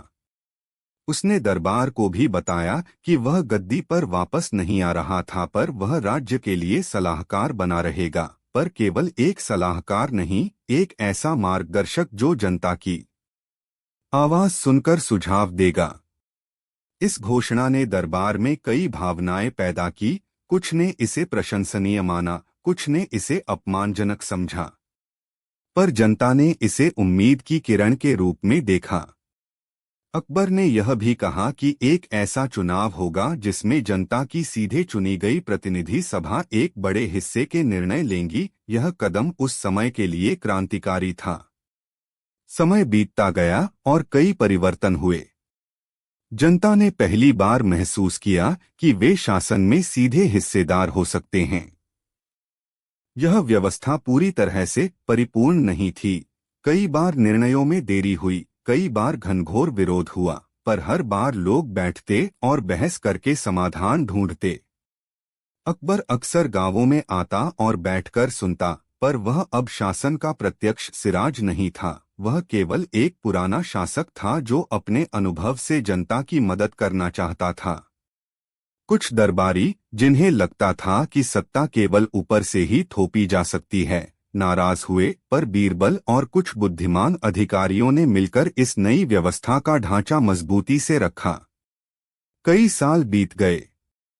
अकबर की सादगी और जननियुक्ति व्यवस्था ने राज्य के कई हिस्सों में अच्छी तरक्की दिखाई। शिक्षा का विस्तार हुआ, सड़कों की मरम्मत हुई और सबसे महत्वपूर्ण, किसानों में आत्मविश्वास लौटा। पर साथ ही एक ठंडी सच्चाई थी कि हर बदलाव का भार कुछ लोगों पर अधिक पड़ता है। कुछ लोगों ने अपने पुराने लाभ खो दिए और नए नियमों के साथ समायोजित होना मुश्किल किया। अकबर ने यह भी देखा कि बदलाव केवल कानून से नहीं आता, लोगों के दिलों और सोच में परिवर्तन भी जरूरी होता है।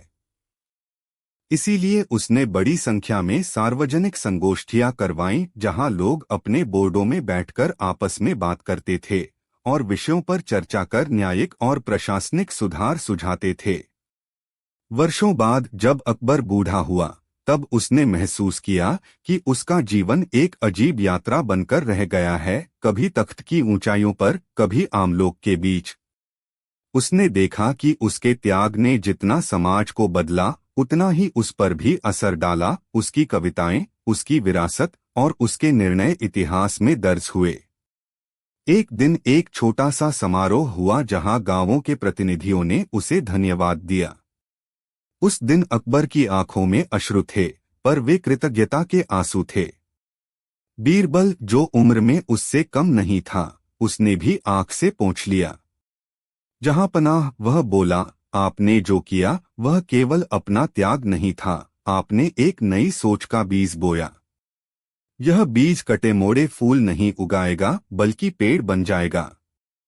अकबर ने हल्की हंसी दी और कहा, मैंने शायरी में पढ़ा था कि कभी कभी हमें अपनी चीजें छोड़नी पड़ती हैं ताकि वे जीवित रह सकें। मैंने जो गद्दी छोड़ी वह मेरे अकेलेपन को दूर कर सकती थी, और शायद कर गई भी। उसने महसूस किया कि सत्ता का त्याग किसी कमजोरी का प्रतीक नहीं, बल्कि एक अवसर था, अवसर लोगों को खुद की तरफ आने का। वह जानता था कि उसके बाद भी राजनैतिक उतार चढ़ाव होंगे, पर उसे भरोसा था कि अब लोग अपने हिस्से की जिम्मेदारी समझेंगे। कहानियों में अक्सर यह कहा जाता है कि अकबर की गद्दी छोड़ने के बाद राज्य में शांति बनी रही, पर वास्तविकता कुछ और थी। राज्य ने नए रूप प्रयोग किए, कुछ विफल रहे और कुछ सफल। सबसे मजबूत बात यह थी कि जनता अब अपने भाग्य के स्वामी बनने की तरफ बढ़ रही थी। अकबर की निजी जिंदगी में उसने जो खोया वह भी मिला। उसने लोगों का प्यार पाया, उनके दुख बांटे और एक नए रूप में जीवन का आनंद लिया। उसने सीखा कि गद्दी कोई व्यक्ति नहीं, बल्कि एक जिम्मेदारी है, और जब वह जिम्मेदारी साझा की जाती है तो वह कई गुना बेहतर फल देती है। कहानी के आखिरी पन्नों में अकबर का नाम इतिहास में अलग तरह से दर्ज हुआ, न केवल विजेता के रूप में, बल्कि एक ऐसे शासक के रूप में जिसने अपनी गद्दी छोड़ी और यह दिखाया कि सत्ता का असल आदान प्रदान वही है जो लोगों को साथ लेकर चलता है। बीरबल के साथ उसकी यात्राएं, उन रातों की चर्चाएं और मामूली गांवों में बिताए गए दिन, सब कुछ उस समय के लिए मिसाल बने। और जब लोग आज भी उस समय की बात करते हैं तो वे केवल यह नहीं कहते कि अकबर ने गद्दी छोड़ी, वे देखते हैं कि कैसे एक आदमी ने डर और दुराग्रह के बीच से निकलकर अपने समाज को फिर से इंसानियत का पाठ पढ़ाया। उस दिन से लेकर बहुत सालों तक हर बार जब कोई शासक अपने पद का दुरुपयोग करता, लोग अकबर की कहानी याद करते कि एक राजा ने अपनी गद्दी छोड़ी थी और फिर भी वह राजा बना रहा था, पर अब वह लोगों के दिलों में। उस कहानी ने दिखाया कि अधिकार का त्याग कभी कभी सबसे बड़ा अधिकार साबित हो सकता है, और कि जब राजा जनता के साथ चलने का निर्णय लेता है तो वह समाज को नई दिशा दे सकता है। और इसी के साथ यह कथा समाप्त होती है, एक राजा की जो सत्ता छोड़कर भी अमर बन गया। अगर आप चाहें मैं इसे और विस्तार से घटनाओं, संवादों और भावनात्मक दृश्यों के साथ बढ़ाकर दे दूंगा ताकि यह और भी विस्तृत व गहरा प्रतीत हो। बीरबल और वो किताब जो जलती नहीं थी। बादशाह अकबर के दरबार में किस्से कई तरह के आते थे। कुछ में बुद्धि की चमक होती, कुछ में चालाकी की तीखापन और कुछ में ऐसी बातें कि सुनने वाले की आंखें और सिर दोनों हिल जाते। पर एक बात थी जो हर बार बीरबल को अलग बनाती, उसकी जिज्ञासा। वह हर रहस्य को हल्का सा छूकर देख लेता, जैसे कोई किसान मिट्टी में उगा कोई अजीब सा बीज खोज ले और मन ही मन उसे बचाने का जतन करे। उसी जिज्ञासा ने उसे एक दिन एक किताब तक पहुंचा दी, किताब जो जलती नहीं थी। कहते हैं वह पुस्तक किसी पुराने शहर की वैरन बाजार की एक धूल भरी तिजोरी में मिली थी। उसे किसी अमीर जमींदार की पुस्तकों के साथ ठूंस दिया गया था, लेकिन जमींदार की औलादों ने उसके पन्नों को कभी न देखा। पुस्तक का आवरण सादे चमड़े जैसा था, पर जिस तरह का ठहराव उसमें था वह किसी साधारण किताब में नजर नहीं आता था। बाजार के हलचल में एक पुराना पुस्तक वाला, जिसका नाम फैज था, एक तिहाई तोहफे के भावों में से एक थूक सा भाव लगाकर उन किताबों को अलग करता था। उसने उसी किताब पर अपनी उंगली फहराई और अजीब सी मुस्कान आई, एक तरह का संकेत जो कह रहा था कि यह किताब सामान्य नहीं है। उसने महल वालों को बताया और खबर धीरे धीरे अकबर के दरबार तक पहुंची। अकबर ने आदेश दिया कि किताब दरबार में लाई जाए। बीरबल के कानों तक यह खबर जब पहुंची तो उसकी आंखों में वही उत्सुक चमक लौट आई।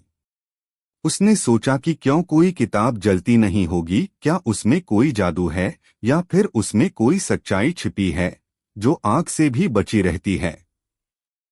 बीरबल को उत्तर पाने की चाह थी, पर इस बार उसकी चाह लोगों के लिए भी खतरा बन सकती थी, क्योंकि ऐसी चीजें जब जनता की आंखों में आती हैं तो आशा और लालच दोनों जगाती हैं।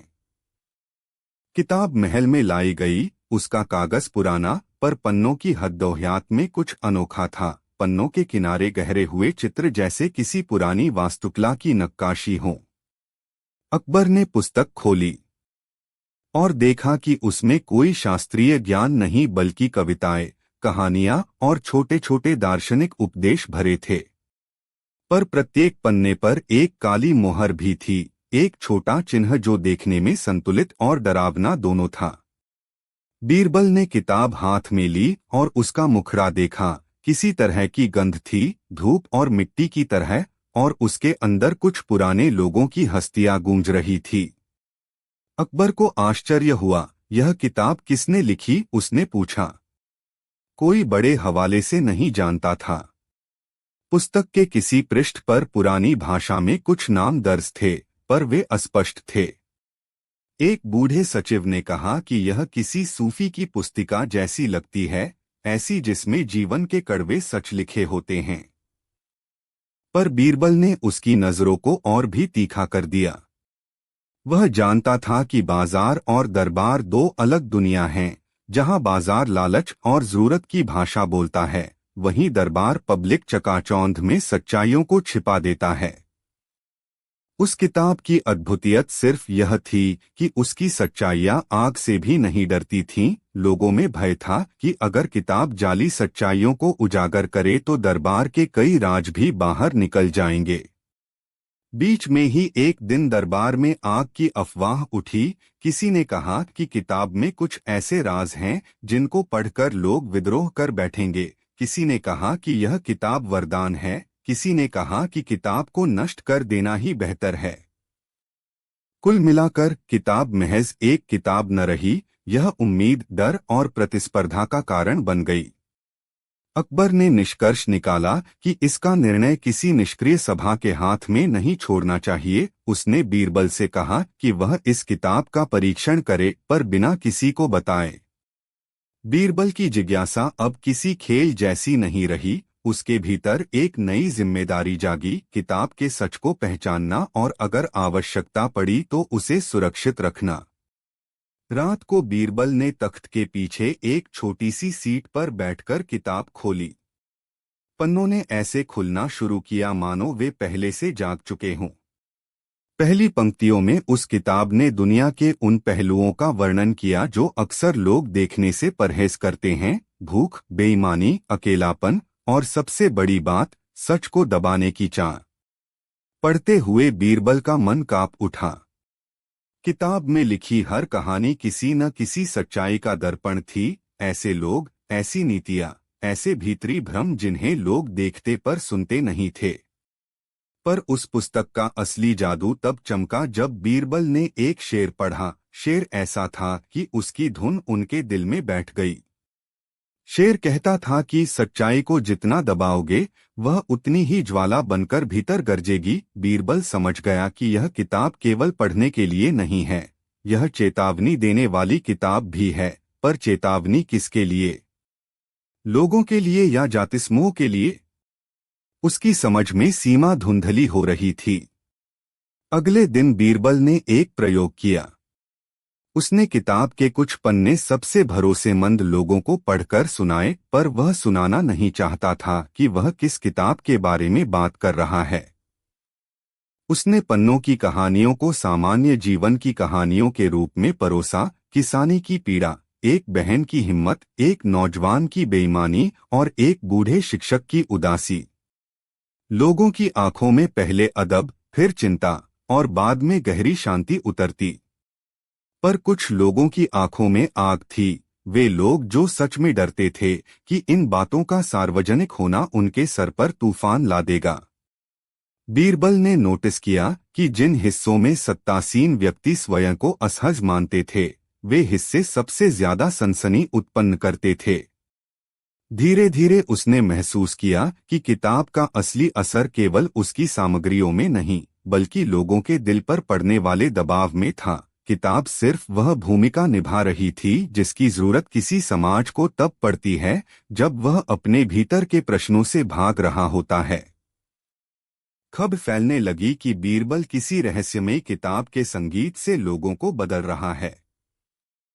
कुछ ने माना कि यह किताब जादुई है, जो पढ़ी जाए वह सत्य को बल देती है और झूठ को भस्म कर देती है। इसी आशंका ने दरबार के कुछ लोगों को चिंतित कर दिया। जलने की अफवाहें, किताब के बारे में नफरत, उसकी नकल करने की आशा, सब एक साथ घर कर गए। एक रात कुछ गुनहगारों ने महल की पिछली खिड़कियों से चोरी छुपे जाकर किताब को जलाने की योजना बना ली। उनका मानना था कि अगर किताब को आग में गिरा दिया जाए तो उसके सारे खतरे खत्म हो जाएंगे। पर ऐसे लोग भूल गए थे कि किताब स्वयं आग से नहीं डरती थी, और यह भूल उनका सबसे बड़ा पतन बन गया। वो रात सब चुप थी, किसी को शोर सुनाई न दे रहा था। गुनहगारों ने हवा में धुआं पकड़कर किताब को एक बड़े चौके में फेंक दिया। आग के पहले फड़कते ही सबने सोचा कि अब किताब अंगारे बनकर रह जाएगी। पर आग ने किताब के ऊपर जाकर एक अजीब हरकत की, जैसे कोई पानी की बूंद ने आग को पकड़ा हो। पन्ने फड़फड़ाए पर राख नहीं बने, वे ऐसे ही ठहर गए अर्धभंवर में। किताब न बुझी न जली, वो सिर्फ झिलमिलाकर शांत हो गई। गुनहगार डर के मारे भाग खड़े हुए। खबर फैलते ही महल में हलचल मच गई। किताब ने आग से बचकर खुद को ऐसा प्रतिबिंबित किया कि हर किसी के मन में सवाल और भय दोनों घुलने लगे। अगले दिन अकबर ने बुलाया कि इस किताब का असली अर्थ निकाला जाए। कुछ लोगों ने उसे खतरनाक बताया, कुछ ने कहा कि इसे बंद कर देना चाहिए। बीरबल ने शांत स्वर में कहा, जहां पनाह, यह किताब उस आग का प्रतीक है जो सच के भीतर जलती है, और सच कभी मिटता नहीं। अगर हम इसे आग में फेंक कर नष्ट कर देंगे तो सिर्फ वही आग हमारा पीछा करेगी, क्योंकि सच छिपाकर नहीं मरता। अकबर की आंखों में गंभीरता आई। वह समझता था कि बीरबल कहीं ऐसा संकेत दे रहा है जो उसके राज के मूल्यों को चुनौती दे रहा है। पर अकबर की सादगी भी थी। वह चाहता था कि राज्य की बुनियाद ईमानदारी पर खड़ी रहे। उसने फैसला किया कि किताब को दफनाना या जलाना ठीक तरीका नहीं होगा। उसे समझना होगा कि वह क्यों आग से अछूती है, और यह प्रश्न अकबर के शासन नीति का भी परीक्षा था। बीरबल ने उस किताब को महल की एक छोटी सी पुस्तकालय में रखने का प्रस्ताव रखा, पर शर्त ये थी कि वह किताब केवल उन्हीं के बीच पढ़ी जाएगी जो जनता के लिए काम करते थे। डॉक्टर, मास्टर, किसान प्रतिनिधि और दरबार के कुछ वफादार अधिकारी। उसका नारा था कि ज्ञान और सच का व्यापक होना चाहिए, पर वह खुली किताब की तरह जनता के बीच में बिखेरने से पहले जिम्मेदारी से परखा जाए। अकबर ने इसे मंजूर कर लिया, पर एक नई समस्या आ खड़ी हुई। किताब की आवाज बाहर हो गई थी। लोग उसके चमत्कार और रहस्य के पीछे दौड़ने लगे। बाजार में किताब की नकलें बनकर बिकने लगीं, पर वे नकली पन्ने थे, नकली अंतर्दृष्टि। सच्ची किताब की जगह भय और लालच ने ले ली थी। कुछ महीने गुजरे। बीरबल ने किताब के कड़वे सच को दरबार में अलग अलग तरीकों से इस्तेमाल किया, कभी एक नाटक, कभी एक लोककथा, और कभी एक खुली बहस के रूप में। उसने देखा कि जब सच को गरिमा और सहानुभूति के साथ रखा जाता है और देखा कि उसमें कोई शास्त्रीय ज्ञान नहीं बल्कि कविताएं, कहानियां और छोटे छोटे दार्शनिक उपदेश भरे थे। पर प्रत्येक पन्ने पर एक काली मोहर भी थी, एक छोटा चिन्ह जो देखने में संतुलित और डरावना दोनों था। बीरबल ने किताब हाथ में ली और उसका मुखड़ा देखा। किसी तरह की गंध थी, धूप और मिट्टी की तरह, और उसके अंदर कुछ पुराने लोगों की हस्तियां गूंज रही थी। अकबर को आश्चर्य हुआ। यह किताब किसने लिखी? उसने पूछा। कोई बड़े हवाले से नहीं जानता था। पुस्तक के किसी पृष्ठ पर पुरानी भाषा में कुछ नाम दर्ज थे, पर वे अस्पष्ट थे। एक बूढ़े सचिव ने कहा कि यह किसी सूफी की पुस्तिका जैसी लगती है, ऐसी जिसमें जीवन के कड़वे सच लिखे होते हैं। पर बीरबल ने उसकी नजरों को और भी तीखा कर दिया। वह जानता था कि बाजार और दरबार दो अलग दुनिया हैं। जहां बाजार लालच और जरूरत की भाषा बोलता है, वहीं दरबार पब्लिक चकाचौंध में सच्चाइयों को छिपा देता है। उस किताब की अद्भुतियत सिर्फ यह थी कि उसकी सच्चाइयां आग से भी नहीं डरती थीं। लोगों में भय था कि अगर किताब जाली सच्चाइयों को उजागर करे तो दरबार के कई राज भी बाहर निकल जाएंगे। बीच में ही एक दिन दरबार में आग की अफवाह उठी। किसी ने कहा कि किताब में कुछ ऐसे राज हैं जिनको पढ़कर लोग विद्रोह कर बैठेंगे। किसी ने कहा कि यह किताब वरदान है। किसी ने कहा कि किताब को नष्ट कर देना ही बेहतर है। कुल मिलाकर किताब महज एक किताब न रही, यह उम्मीद, डर और प्रतिस्पर्धा का कारण बन गई। अकबर ने निष्कर्ष निकाला कि इसका निर्णय किसी निष्क्रिय सभा के हाथ में नहीं छोड़ना चाहिए। उसने बीरबल से कहा कि वह इस किताब का परीक्षण करे, पर बिना किसी को बताए। बीरबल की जिज्ञासा अब किसी खेल जैसी नहीं रही। उसके भीतर एक नई जिम्मेदारी जागी, किताब के सच को पहचानना और अगर आवश्यकता पड़ी तो उसे सुरक्षित रखना। रात को बीरबल ने तख्त के पीछे एक छोटी सी सीट पर बैठकर किताब खोली। पन्नों ने ऐसे खुलना शुरू किया मानो वे पहले से जाग चुके हों। पहली पंक्तियों में उस किताब ने दुनिया के उन पहलुओं का वर्णन किया जो अक्सर लोग देखने से परहेज करते हैं: भूख, बेईमानी, अकेलापन और सबसे बड़ी बात, सच को दबाने की चाह। पढ़ते हुए बीरबल का मन कांप उठा। किताब में लिखी हर कहानी किसी न किसी सच्चाई का दर्पण थी। ऐसे लोग, ऐसी नीतियां, ऐसे भीतरी भ्रम जिन्हें लोग देखते पर सुनते नहीं थे। पर उस पुस्तक का असली जादू तब चमका जब बीरबल ने एक शेर पढ़ा। शेर ऐसा था कि उसकी धुन उनके दिल में बैठ गई। शेर कहता था कि सच्चाई को जितना दबाओगे वह उतनी ही ज्वाला बनकर भीतर गरजेगी। बीरबल समझ गया कि यह किताब केवल पढ़ने के लिए नहीं है, यह चेतावनी देने वाली किताब भी है। पर चेतावनी किसके लिए? लोगों के लिए या जातिस्मों के लिए? उसकी समझ में सीमा धुंधली हो रही थी। अगले दिन बीरबल ने एक प्रयोग किया। उसने किताब के कुछ पन्ने सबसे भरोसेमंद लोगों को पढ़कर सुनाए, पर वह सुनाना नहीं चाहता था कि वह किस किताब के बारे में बात कर रहा है। उसने पन्नों की कहानियों को सामान्य जीवन की कहानियों के रूप में परोसा। किसानी की पीड़ा, एक बहन की हिम्मत, एक नौजवान की बेईमानी और एक बूढ़े शिक्षक की उदासी। लोगों की आंखों में पहले अदब, फिर चिंता और बाद में गहरी शांति उतरती। पर कुछ लोगों की आंखों में आग थी, वे लोग जो सच में डरते थे कि इन बातों का सार्वजनिक होना उनके सर पर तूफान ला देगा। बीरबल ने नोटिस किया कि जिन हिस्सों में सत्तासीन व्यक्ति स्वयं को असहज मानते थे, वे हिस्से सबसे ज्यादा सनसनी उत्पन्न करते थे।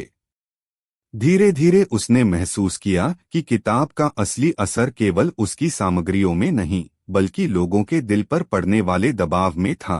किताब सिर्फ वह भूमिका निभा रही थी जिसकी जरूरत किसी समाज को तब पड़ती है जब वह अपने भीतर के प्रश्नों से भाग रहा होता है। खबर फैलने लगी कि बीरबल किसी रहस्यमय किताब के संगीत से लोगों को बदल रहा है। कुछ ने माना कि यह किताब जादुई है, जो पढ़ी जाए वह सत्य को बल देती है और झूठ को भस्म कर देती है। इसी आशंका ने दरबार के कुछ लोगों को चिंतित कर दिया। जलने की अफवाहें, किताब के बारे में नफरत, उसकी नकल करने की आशा, सब एक साथ घर कर गए। एक रात कुछ गुनहगारों ने महल की पिछली खिड़कियों से चोरी छुपे जाकर किताब को जलाने की योजना बना ली। उनका मानना था कि अगर किताब को आग में गिरा दिया जाए तो उसके सारे खतरे खत्म हो जाएंगे। पर ऐसे लोग भूल गए थे कि किताब स्वयं आग से नहीं डरती थी, और यह भूल उनका सबसे बड़ा पतन बन गया। वो रात सब चुप थी, किसी को शोर सुनाई न दे रहा था। गुनहगारों ने हवा में धुआं पकड़कर किताब को एक बड़े चौके में फेंक दिया। आग के पहले फड़कते ही सबने सोचा कि अब किताब अंगारे बनकर रह जाएगी।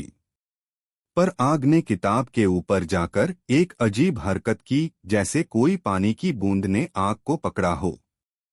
पन्ने फड़फड़ाए पर राख नहीं बने, वे ऐसे ही ठहर गए अर्धभंवर में। किताब न बुझी न जली, वो सिर्फ झिलमिलाकर शांत हो गई। गुनहगार डर के मारे भाग खड़े हुए। खबर फैलते ही महल में हलचल मच गई। किताब ने आग से बचकर खुद को ऐसा प्रतिबिंबित किया कि हर किसी के मन में सवाल और भय दोनों घुलने लगे। अगले दिन अकबर ने बुलाया कि इस किताब का असली अर्थ निकाला जाए। कुछ लोगों ने उसे खतरनाक बताया, कुछ ने कहा कि इसे बंद कर देना चाहिए। बीरबल ने शांत स्वर में कहा, जहां पनाह, यह किताब उस आग का प्रतीक है जो सच के भीतर जलती है, और सच कभी मिटता नहीं। अगर हम इसे आग में फेंक कर नष्ट कर देंगे तो सिर्फ वही आग हमारा पीछा करेगी, क्योंकि सच छिपाकर नहीं मरता। अकबर की आंखों में गंभीरता आई। वह समझता था कि बीरबल कहीं ऐसा संकेत दे रहा है जो उसके राज के मूल्यों को चुनौती दे रहा है। पर अकबर की सादगी भी थी। वह चाहता था कि राज्य की बुनियाद ईमानदारी पर खड़ी रहे। उसने फैसला किया कि किताब को दफनाना या जलाना ठीक तरीका नहीं होगा। उसे समझना होगा कि वह क्यों आग से अछूती है, और यह प्रश्न अकबर के शासन नीति का भी परीक्षा था। बीरबल ने उस किताब को महल की एक छोटी सी पुस्तकालय में रखने का प्रस्ताव रखा, पर शर्त ये थी कि वह किताब केवल उन्हीं के बीच पढ़ी जाएगी जो जनता के लिए काम करते थे, डॉक्टर, मास्टर, किसान प्रतिनिधि और दरबार के कुछ वफादार अधिकारी। उसका नारा था कि ज्ञान और सच का व्यापक होना चाहिए, पर वह खुली किताब की तरह जनता के बीच में बिखेरने से पहले जिम्मेदारी से परखा जाए। अकबर ने इसे मंजूर कर लिया, पर एक नई समस्या आ खड़ी हुई। किताब की आवाज बाहर हो गई थी, लोग उसके चमत्कार और रहस्य के पीछे दौड़ने लगे। बाजार में किताब की नकलें बनकर बिकने लगीं, पर वे नकली पन्ने थे, नकली अंतर्दृष्टि। सच्ची किताब की जगह भय और लालच ने ले ली थी। कुछ महीने गुजरे। बीरबल ने किताब के कड़वे सच को दरबार में अलग अलग तरीकों से इस्तेमाल किया, कभी एक नाटक, कभी एक लोककथा और कभी एक खुली बहस के रूप में। उसने देखा कि जब सच को गरिमा और सहानुभूति के साथ रखा जाता है तो लोग उसे स्वीकार करते हैं, पर जब सच का प्रयोग निंदा या बदले की भावना में होता है तो वह समाज को और जख्मी कर देता है। किताब ने बीरबल को सिखाया कि ज्ञान का प्रभाव उसके वाहक पर भी निर्भर करता है। यदि वह अहंकार से पेश आए तो घाव बनता है, यदि सहानुभूति से आए तो मरहम बनता है। एक दिन किताब ने बीरबल के सामने एक पन्ना अपने आप खोल दिया, ऐसा पन्ना जिसमें बीरबल की अपनी कहानी की झलक थी। पन्ने पर लिखा था कि जिसने सच को बांधना चाहा, उसने स्वयं अपने हाथों को बांधा। बीरबल अटक गया। उसने महसूस किया कि किताब केवल दूसरों के पापों का दस्तावेज नहीं है, यह हर उस इंसान का दर्पण है जो अपने भीतर की सच्चाई से भागता है। उसने देखा कि उसने कितनी बार सत्ता और सम्मान के बीच समझौता किया था। कुछ सच छुपाकर उसने दूसरों की भावनाओं पर ब्रह्मास्त्र चला दिया था। इस आत्म प्रकाशन ने उसे डरा दिया, पर साथ ही उसे बदलने के लिए प्रेरित किया। समय के साथ किताब की मदद से कई पुराने दरारें भरीं, कुछ राजी खुशी से सुधर गए, कुछ रिश्ते पुरानी तरह लौट आए, कुछ लोगों ने अपने अपराध स्वीकार कर इंसाफ करवा दिया। पर सबसे बड़ा परिणाम तब आया जब दरबार के एक बड़े अफसर ने अपनी दुनियादारी की कीमत चुकाई। उस अफसर पर भ्रष्टाचार के कई आरोप थे, पर किसी के पास ठोस प्रमाण नहीं थे। किताब ने उसके अंदर एक चोरी की कहानी बताई, कैसे उन्होंने गरीबों के लिए रखे अनाज की खेपें दूसरी जगह बेच दी थीं। बीरबल ने न तो हुकूमत से चिल्लाया न न्यायालय में तमाशा कराया, उसने अफसर को मौका दिया कि वह स्वयं सच कहे। अंततः उस अफसर ने अपने अपराध स्वीकार किए और जनता के सामने माफी मांगी। इस क्षण में लोगों ने महसूस किया कि किताब ने न केवल सच को छिपने नहीं दिया, बल्कि उसे सुधारने का रास्ता भी दिखाया। कई साल बीत गए। किताब अब महज एक वस्तु नहीं रही, वह समाज के भीतर चमकती चेतना बन गई, पर यह परिवर्तन धीरे और कठिनाइयों से भरा था। कुछ लोग अभी भी डरते थे कि सच का खुलना अनकही चोटें देगा। कहीं कहीं किताब की बातें गलत अर्थों में लोगों को बांटने के लिए उपयोग की गईं, पर बीरबल ने बार बार याद दिलाया कि ज्ञान की ताकत तभी सत्य साबित होती है जब उसका प्रयोग इंसानों की भलाई के लिए हो। वह बार बार यह कहता कि किताब भले ही जलती न हो, पर उसका असली असर तब दिखेगा जब वह लोगों के दिलों की आग को सही राह दे। आखिरकार एक शांत शाम आई, जब अकबर ने बीरबल को अपने आंगन में बुलाया और कहा, तुमने एक किताब को संभाला और उससे समाज को कुछ दिया, पर क्या तुमने कभी सोचा कि ये किताब कब बनी और किसने इसे लोगों की आंखों में रख दिया होगा? बीरबल ने कुछ पल तसव्वर किया, फिर बोला, जहांपनाह, किताब स्वयं किसी की देन नहीं है, यह अनगिनत लोगों की आवाज का संग्रह है। हर सच्चाई जो यहाँ लिखी है वह किसी के मुकद्दर का हिस्सा रही है, और कोई नहीं चाहता कि उसकी कहानी दबे। इसीलिए यह किताब अपनी आग में नष्ट नहीं होती, क्योंकि आग भी उस आग का हिस्सा है। अकबर ने आंखें बंद कर लीं। उसने महसूस किया कि सत्ताओं के साथ जो खेल खेला जाता है उसका असली मापदंड मनुष्यता ही है। उसने टोपी उतारी और कहा, तो हमें यह देखना होगा कि हम क्या छोड़ रहे हैं, सशक्तता या सहानुभूति। बीरबल ने मुस्कुराकर किताब को उठाया और धीरे से लाइब्रेरी के सबसे ऊंचे शेल्फ पर रख दिया, न कि छुपाकर, बल्कि इस विश्वास के साथ कि लोग जब भी तैयार होंगे वह किताब उनके लिए खुल जाएगी। उसने एक शर्त और रखी, किताब का प्रयोग हमेशा इंसानियत के हित में ही होगा, न कि किसी के राजनीतिक लाभ के लिए। समाप्ति के पन्नों पर उस किताब ने बहुत कुछ सिखा दिया, कि सच को दबाने से पहले उसे समझना जरूरी है कि विवादों और भय के बीच सच्चाई का सही उपयोग समाज को जोड़ता है, न कि तोड़ता। बीरबल ने यह भी जाना कि कोई भी वस्तु चाहे कितनी भी असाधारण क्यों न हो, उसका प्रभाव उस पर निर्भर करता है जो उसे पकड़े। किताब जलती नहीं थी, पर उसने लोगों के भीतर की आग को सही दिशा देना सिखा दिया। और यही बीरबल का असली इनाम था। उसने जनता को वह ज्ञान दिया जो किसी भी आग से बड़ा और टिकाऊ था। वह था सहानुभूति, सत्य, विवेक और ईमानदारी। कहानी का आखिरी दृश्य उस पुस्तकालय का है जहां बच्चे पंखों की तरह फैलते हुए पुस्तक को देखते हैं। बूढ़े शिक्षक वहां बैठकर उसकी बातें सुनाते हैं और बीरबल, वह मुस्कुराता हुआ बूढ़ा व्यक्ति, खिड़की के पास खड़ा होकर दूर तक देखता है। पुस्तक अब महज एक वस्तु नहीं रही, वह उन कहानियों की रोशनी है जो अंदर दबी हुई थी, रोशनी जो अब लोगों को डराने के बजाय उन्हें राह दिखाती है। और जब कभी कोई आग वहां भड़के, लोग किताब की तरह नहीं, पर किताब से सीखे हुए हिलमिलकर उस आग को बुझाते हैं, न केवल राख करने के लिए, बल्कि फिर से नया पर्वत चढ़ने के लिए। यदि आप चाहें, मैं अभी इसी शैली में कहानी को और भी आगे बढ़ाकर और घटनाएं, संवाद और दृश्य जोड़कर विस्तारित कर दूंगा। बीरबल और वो सवाल जो हर किसी ने टाला। किसी भी महान कथा की तरह यह कहानी भी एक ऐसे सवाल से शुरू होती है जिसे कोई सीधा सा जवाब देना नहीं चाहता था, न तो दरबार में बैठे लोग, न तो गांव के बुजुर्ग, और न ही उन दुकानदारों ने जो रोज सुबह दुकान खोलते ही अपने चेहरों पर मुस्कान जड़ लेते थे। सवाल सरल था, पर उसकी सादगी ही लोग सहन नहीं कर पाते थे।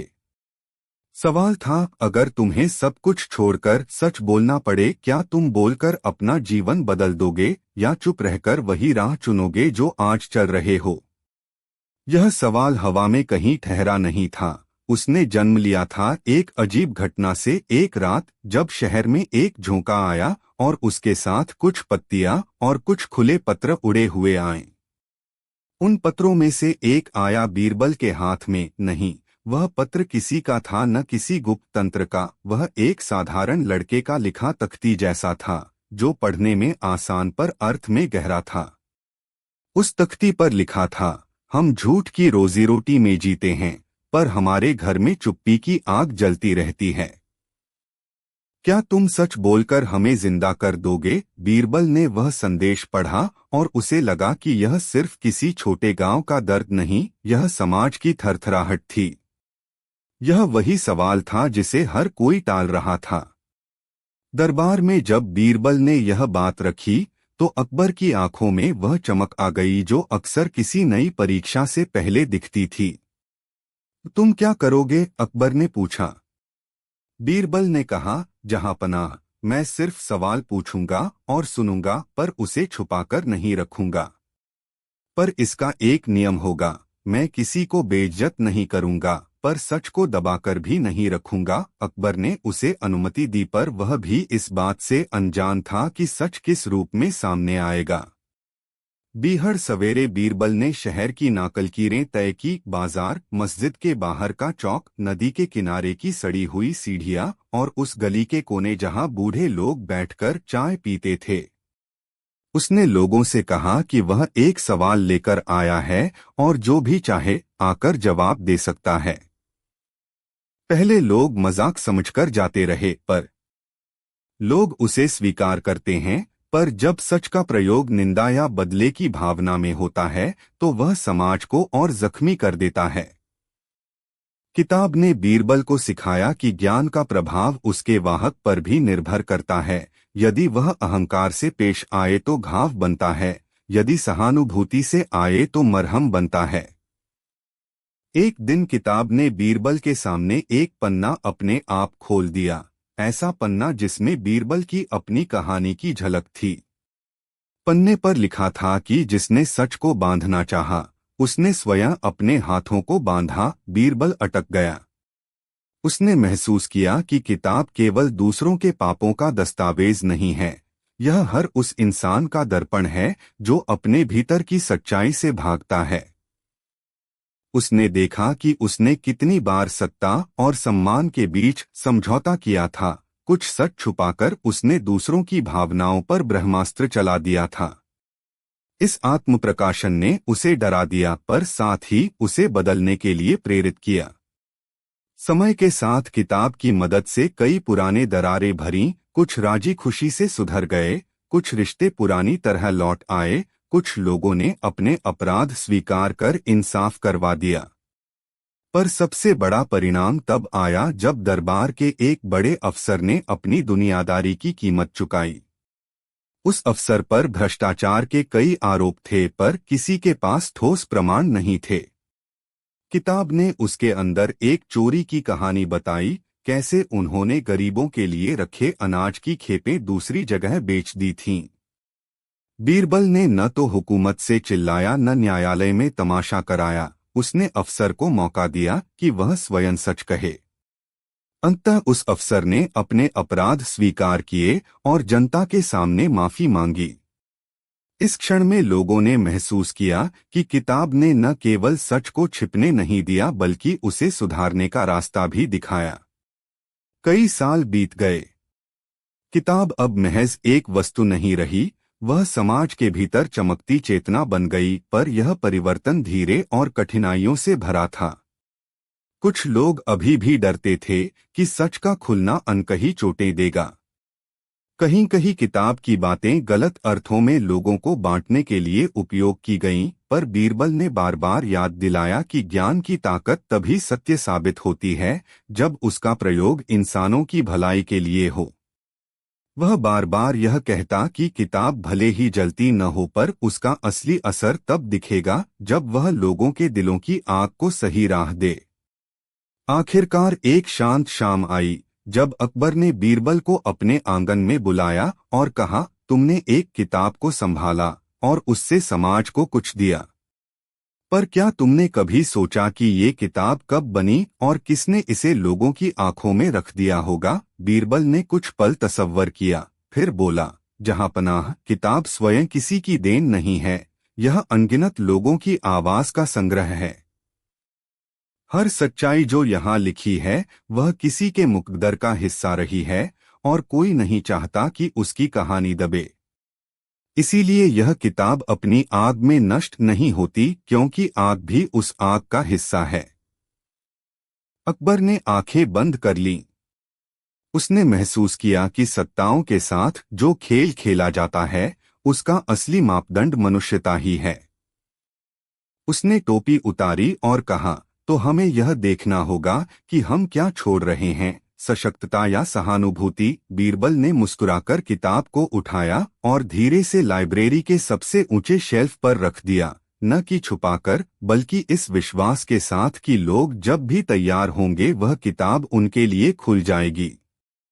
उसने एक शर्त और रखी, किताब का प्रयोग हमेशा इंसानियत के हित में ही होगा, न कि किसी के राजनीतिक लाभ के लिए। समाप्ति के पन्नों पर उस किताब ने बहुत कुछ सिखा दिया कि सच को दबाने से पहले उसे समझना जरूरी है कि विवादों और भय के बीच सच्चाई का सही उपयोग समाज को जोड़ता है, न कि तोड़ता। बीरबल ने यह भी जाना कि कोई भी वस्तु चाहे कितनी भी असाधारण क्यों न हो, उसका प्रभाव उस पर निर्भर करता है जो उसे पकड़े। किताब जलती नहीं थी, पर उसने लोगों के भीतर की आग को सही दिशा देना सिखा दिया। और यही बीरबल का असली इनाम था। उसने जनता को वह ज्ञान दिया जो किसी भी आग से बड़ा और टिकाऊ था। वह था सहानुभूति, सत्य, विवेक और ईमानदारी।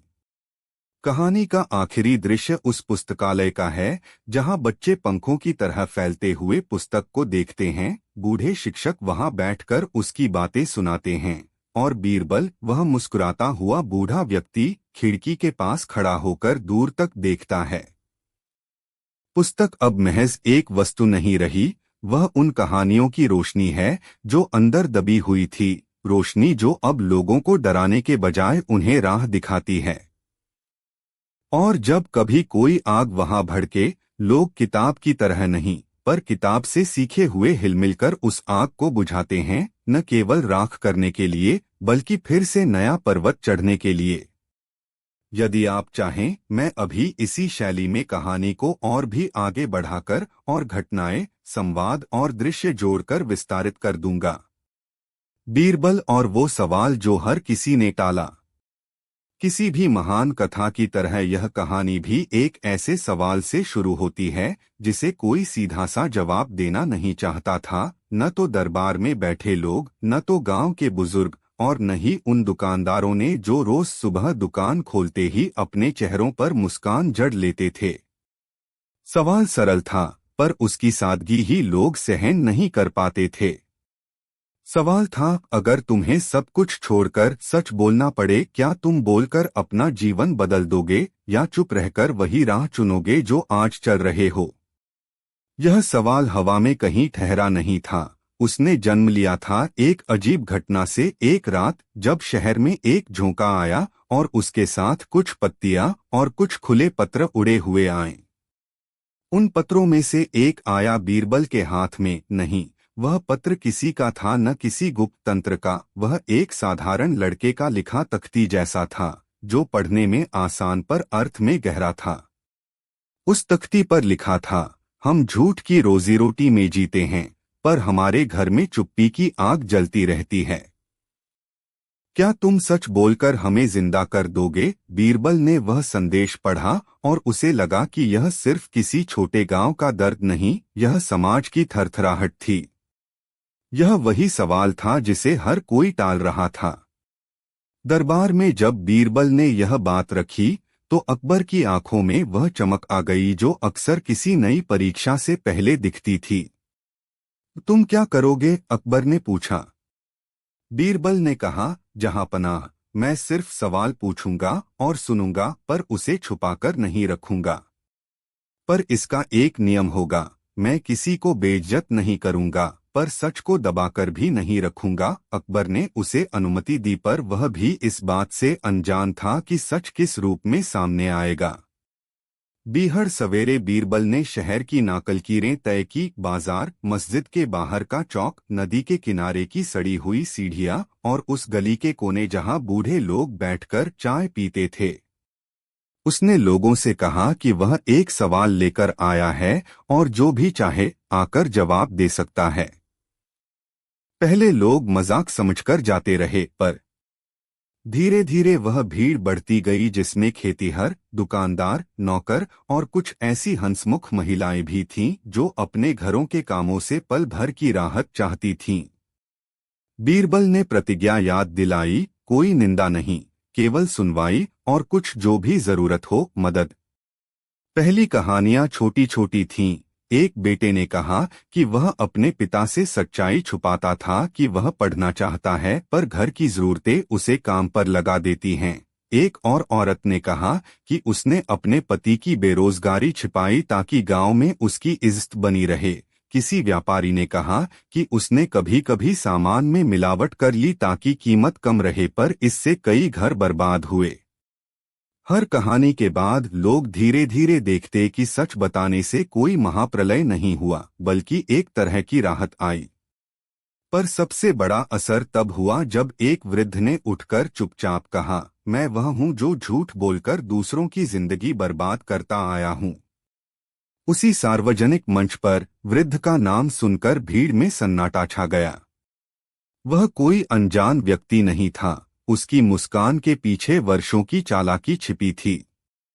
उसने स्वीकार किया कि उसने झूठे दस्तावेज बनाकर कई लोगों की जमीन हड़पी थी और आज उसके पास धन ही धन है, पर उसके घर में कोई नहीं था जो उससे प्यार करता हो। लोग चहकते थे, पर उनके भीतर एक साबुन सा फिसलता एहसास उठा कि वे भी उस वृद्ध की तरह सही गलत के बीच कुछ कर चुके हैं।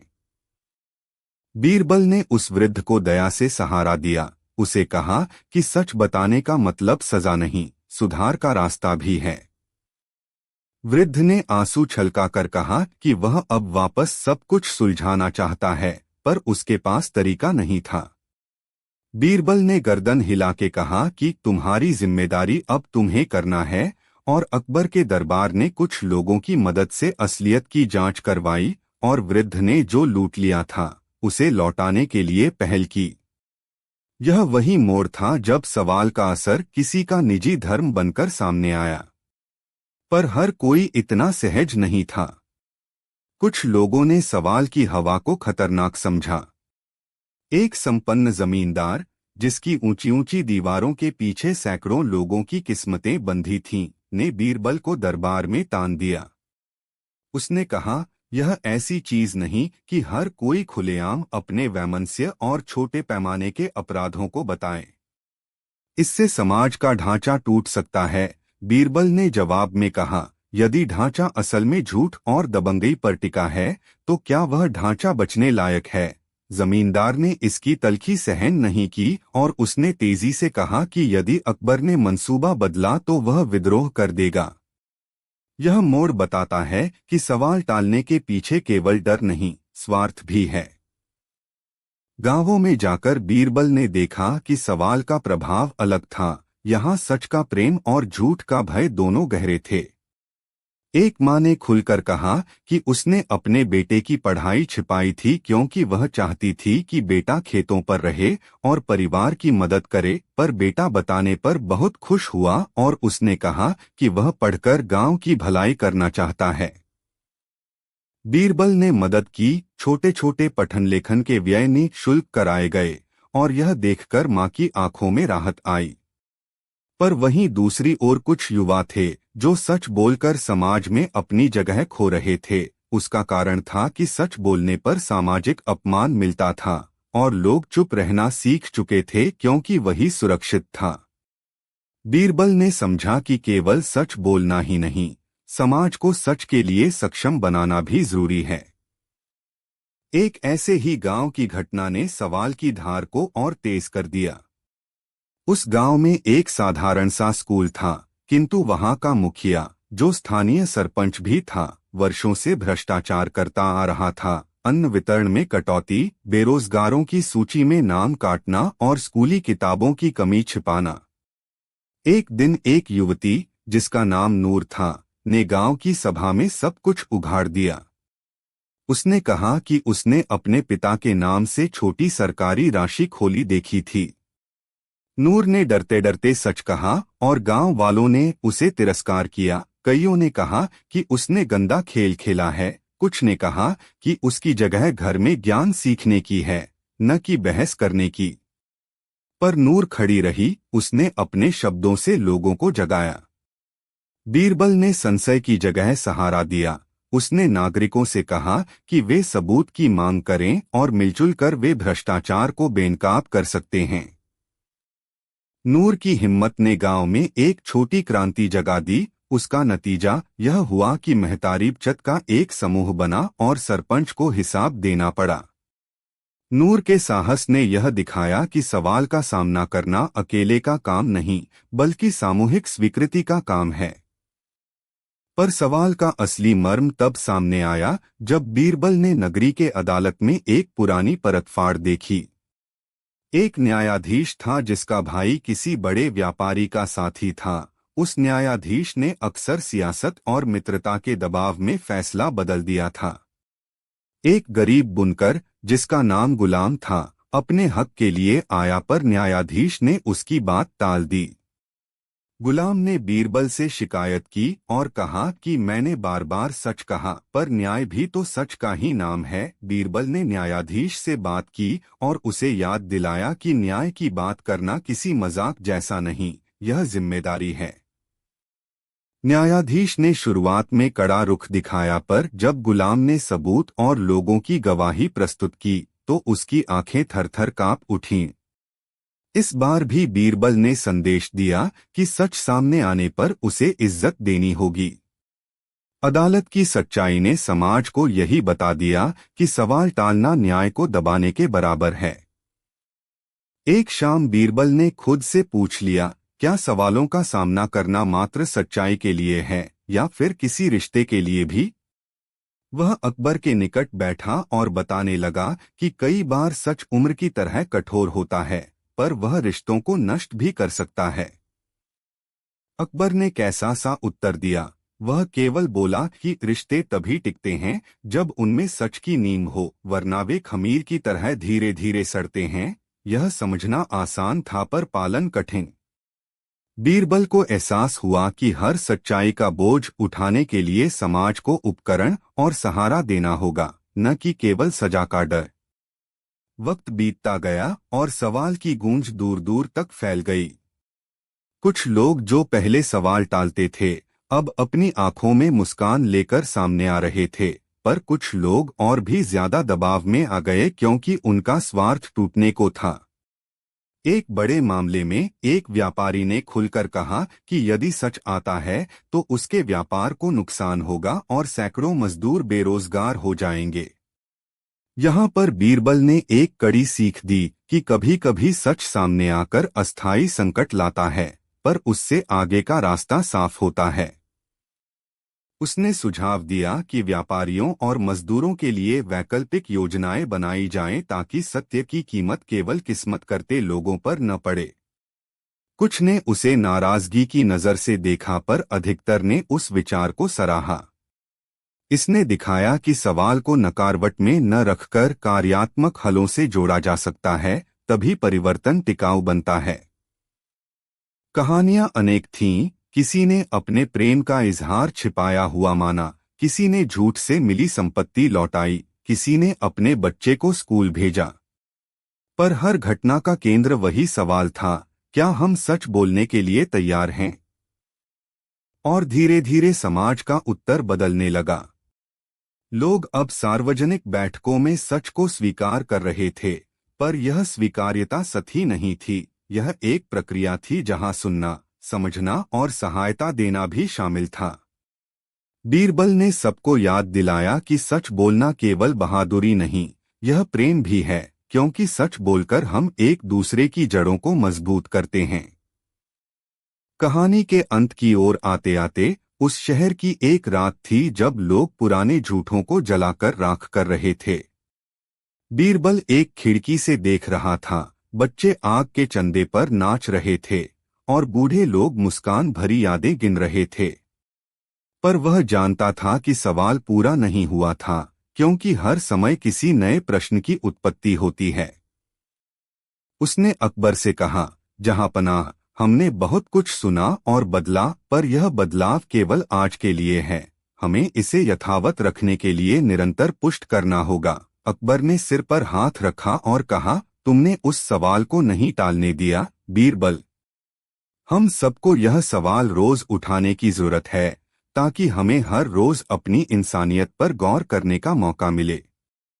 और इस तरह उस सवाल ने शहर की नब्ज को बदल दिया। न यह कि सब कुछ एकदम बदल गया, पर यह कि लोग अब सवाल टालते नहीं थे, वे उसे सुनते, टूटते और फिर जोड़ते थे। बीरबल ने जाना कि कुछ सवाल ऐसे होते हैं जिन्हें हर किसी ने टालना पसंद किया, क्योंकि उनका सामना करने में मुश्किल होती है, पर टालने से उनका असर नहीं कम होता, वह गहरा होता जाता है।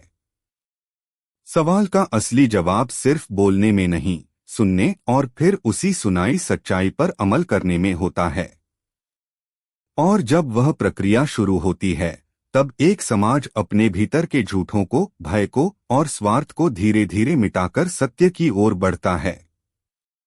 किसी भी कथा का एक अंत होता है, पर इसका मतलब विदा नहीं। बीरबल ने उस रात खामोशी से अपने तख्ते पर बैठकर लिखा, सवाल की हिम्मत करो, पर उसके साथ दूसरों को खड़ा करने की भी हिम्मत पक्का करो। यह वाक्य उसकी सबसे बड़ी सीख बनकर रह गया।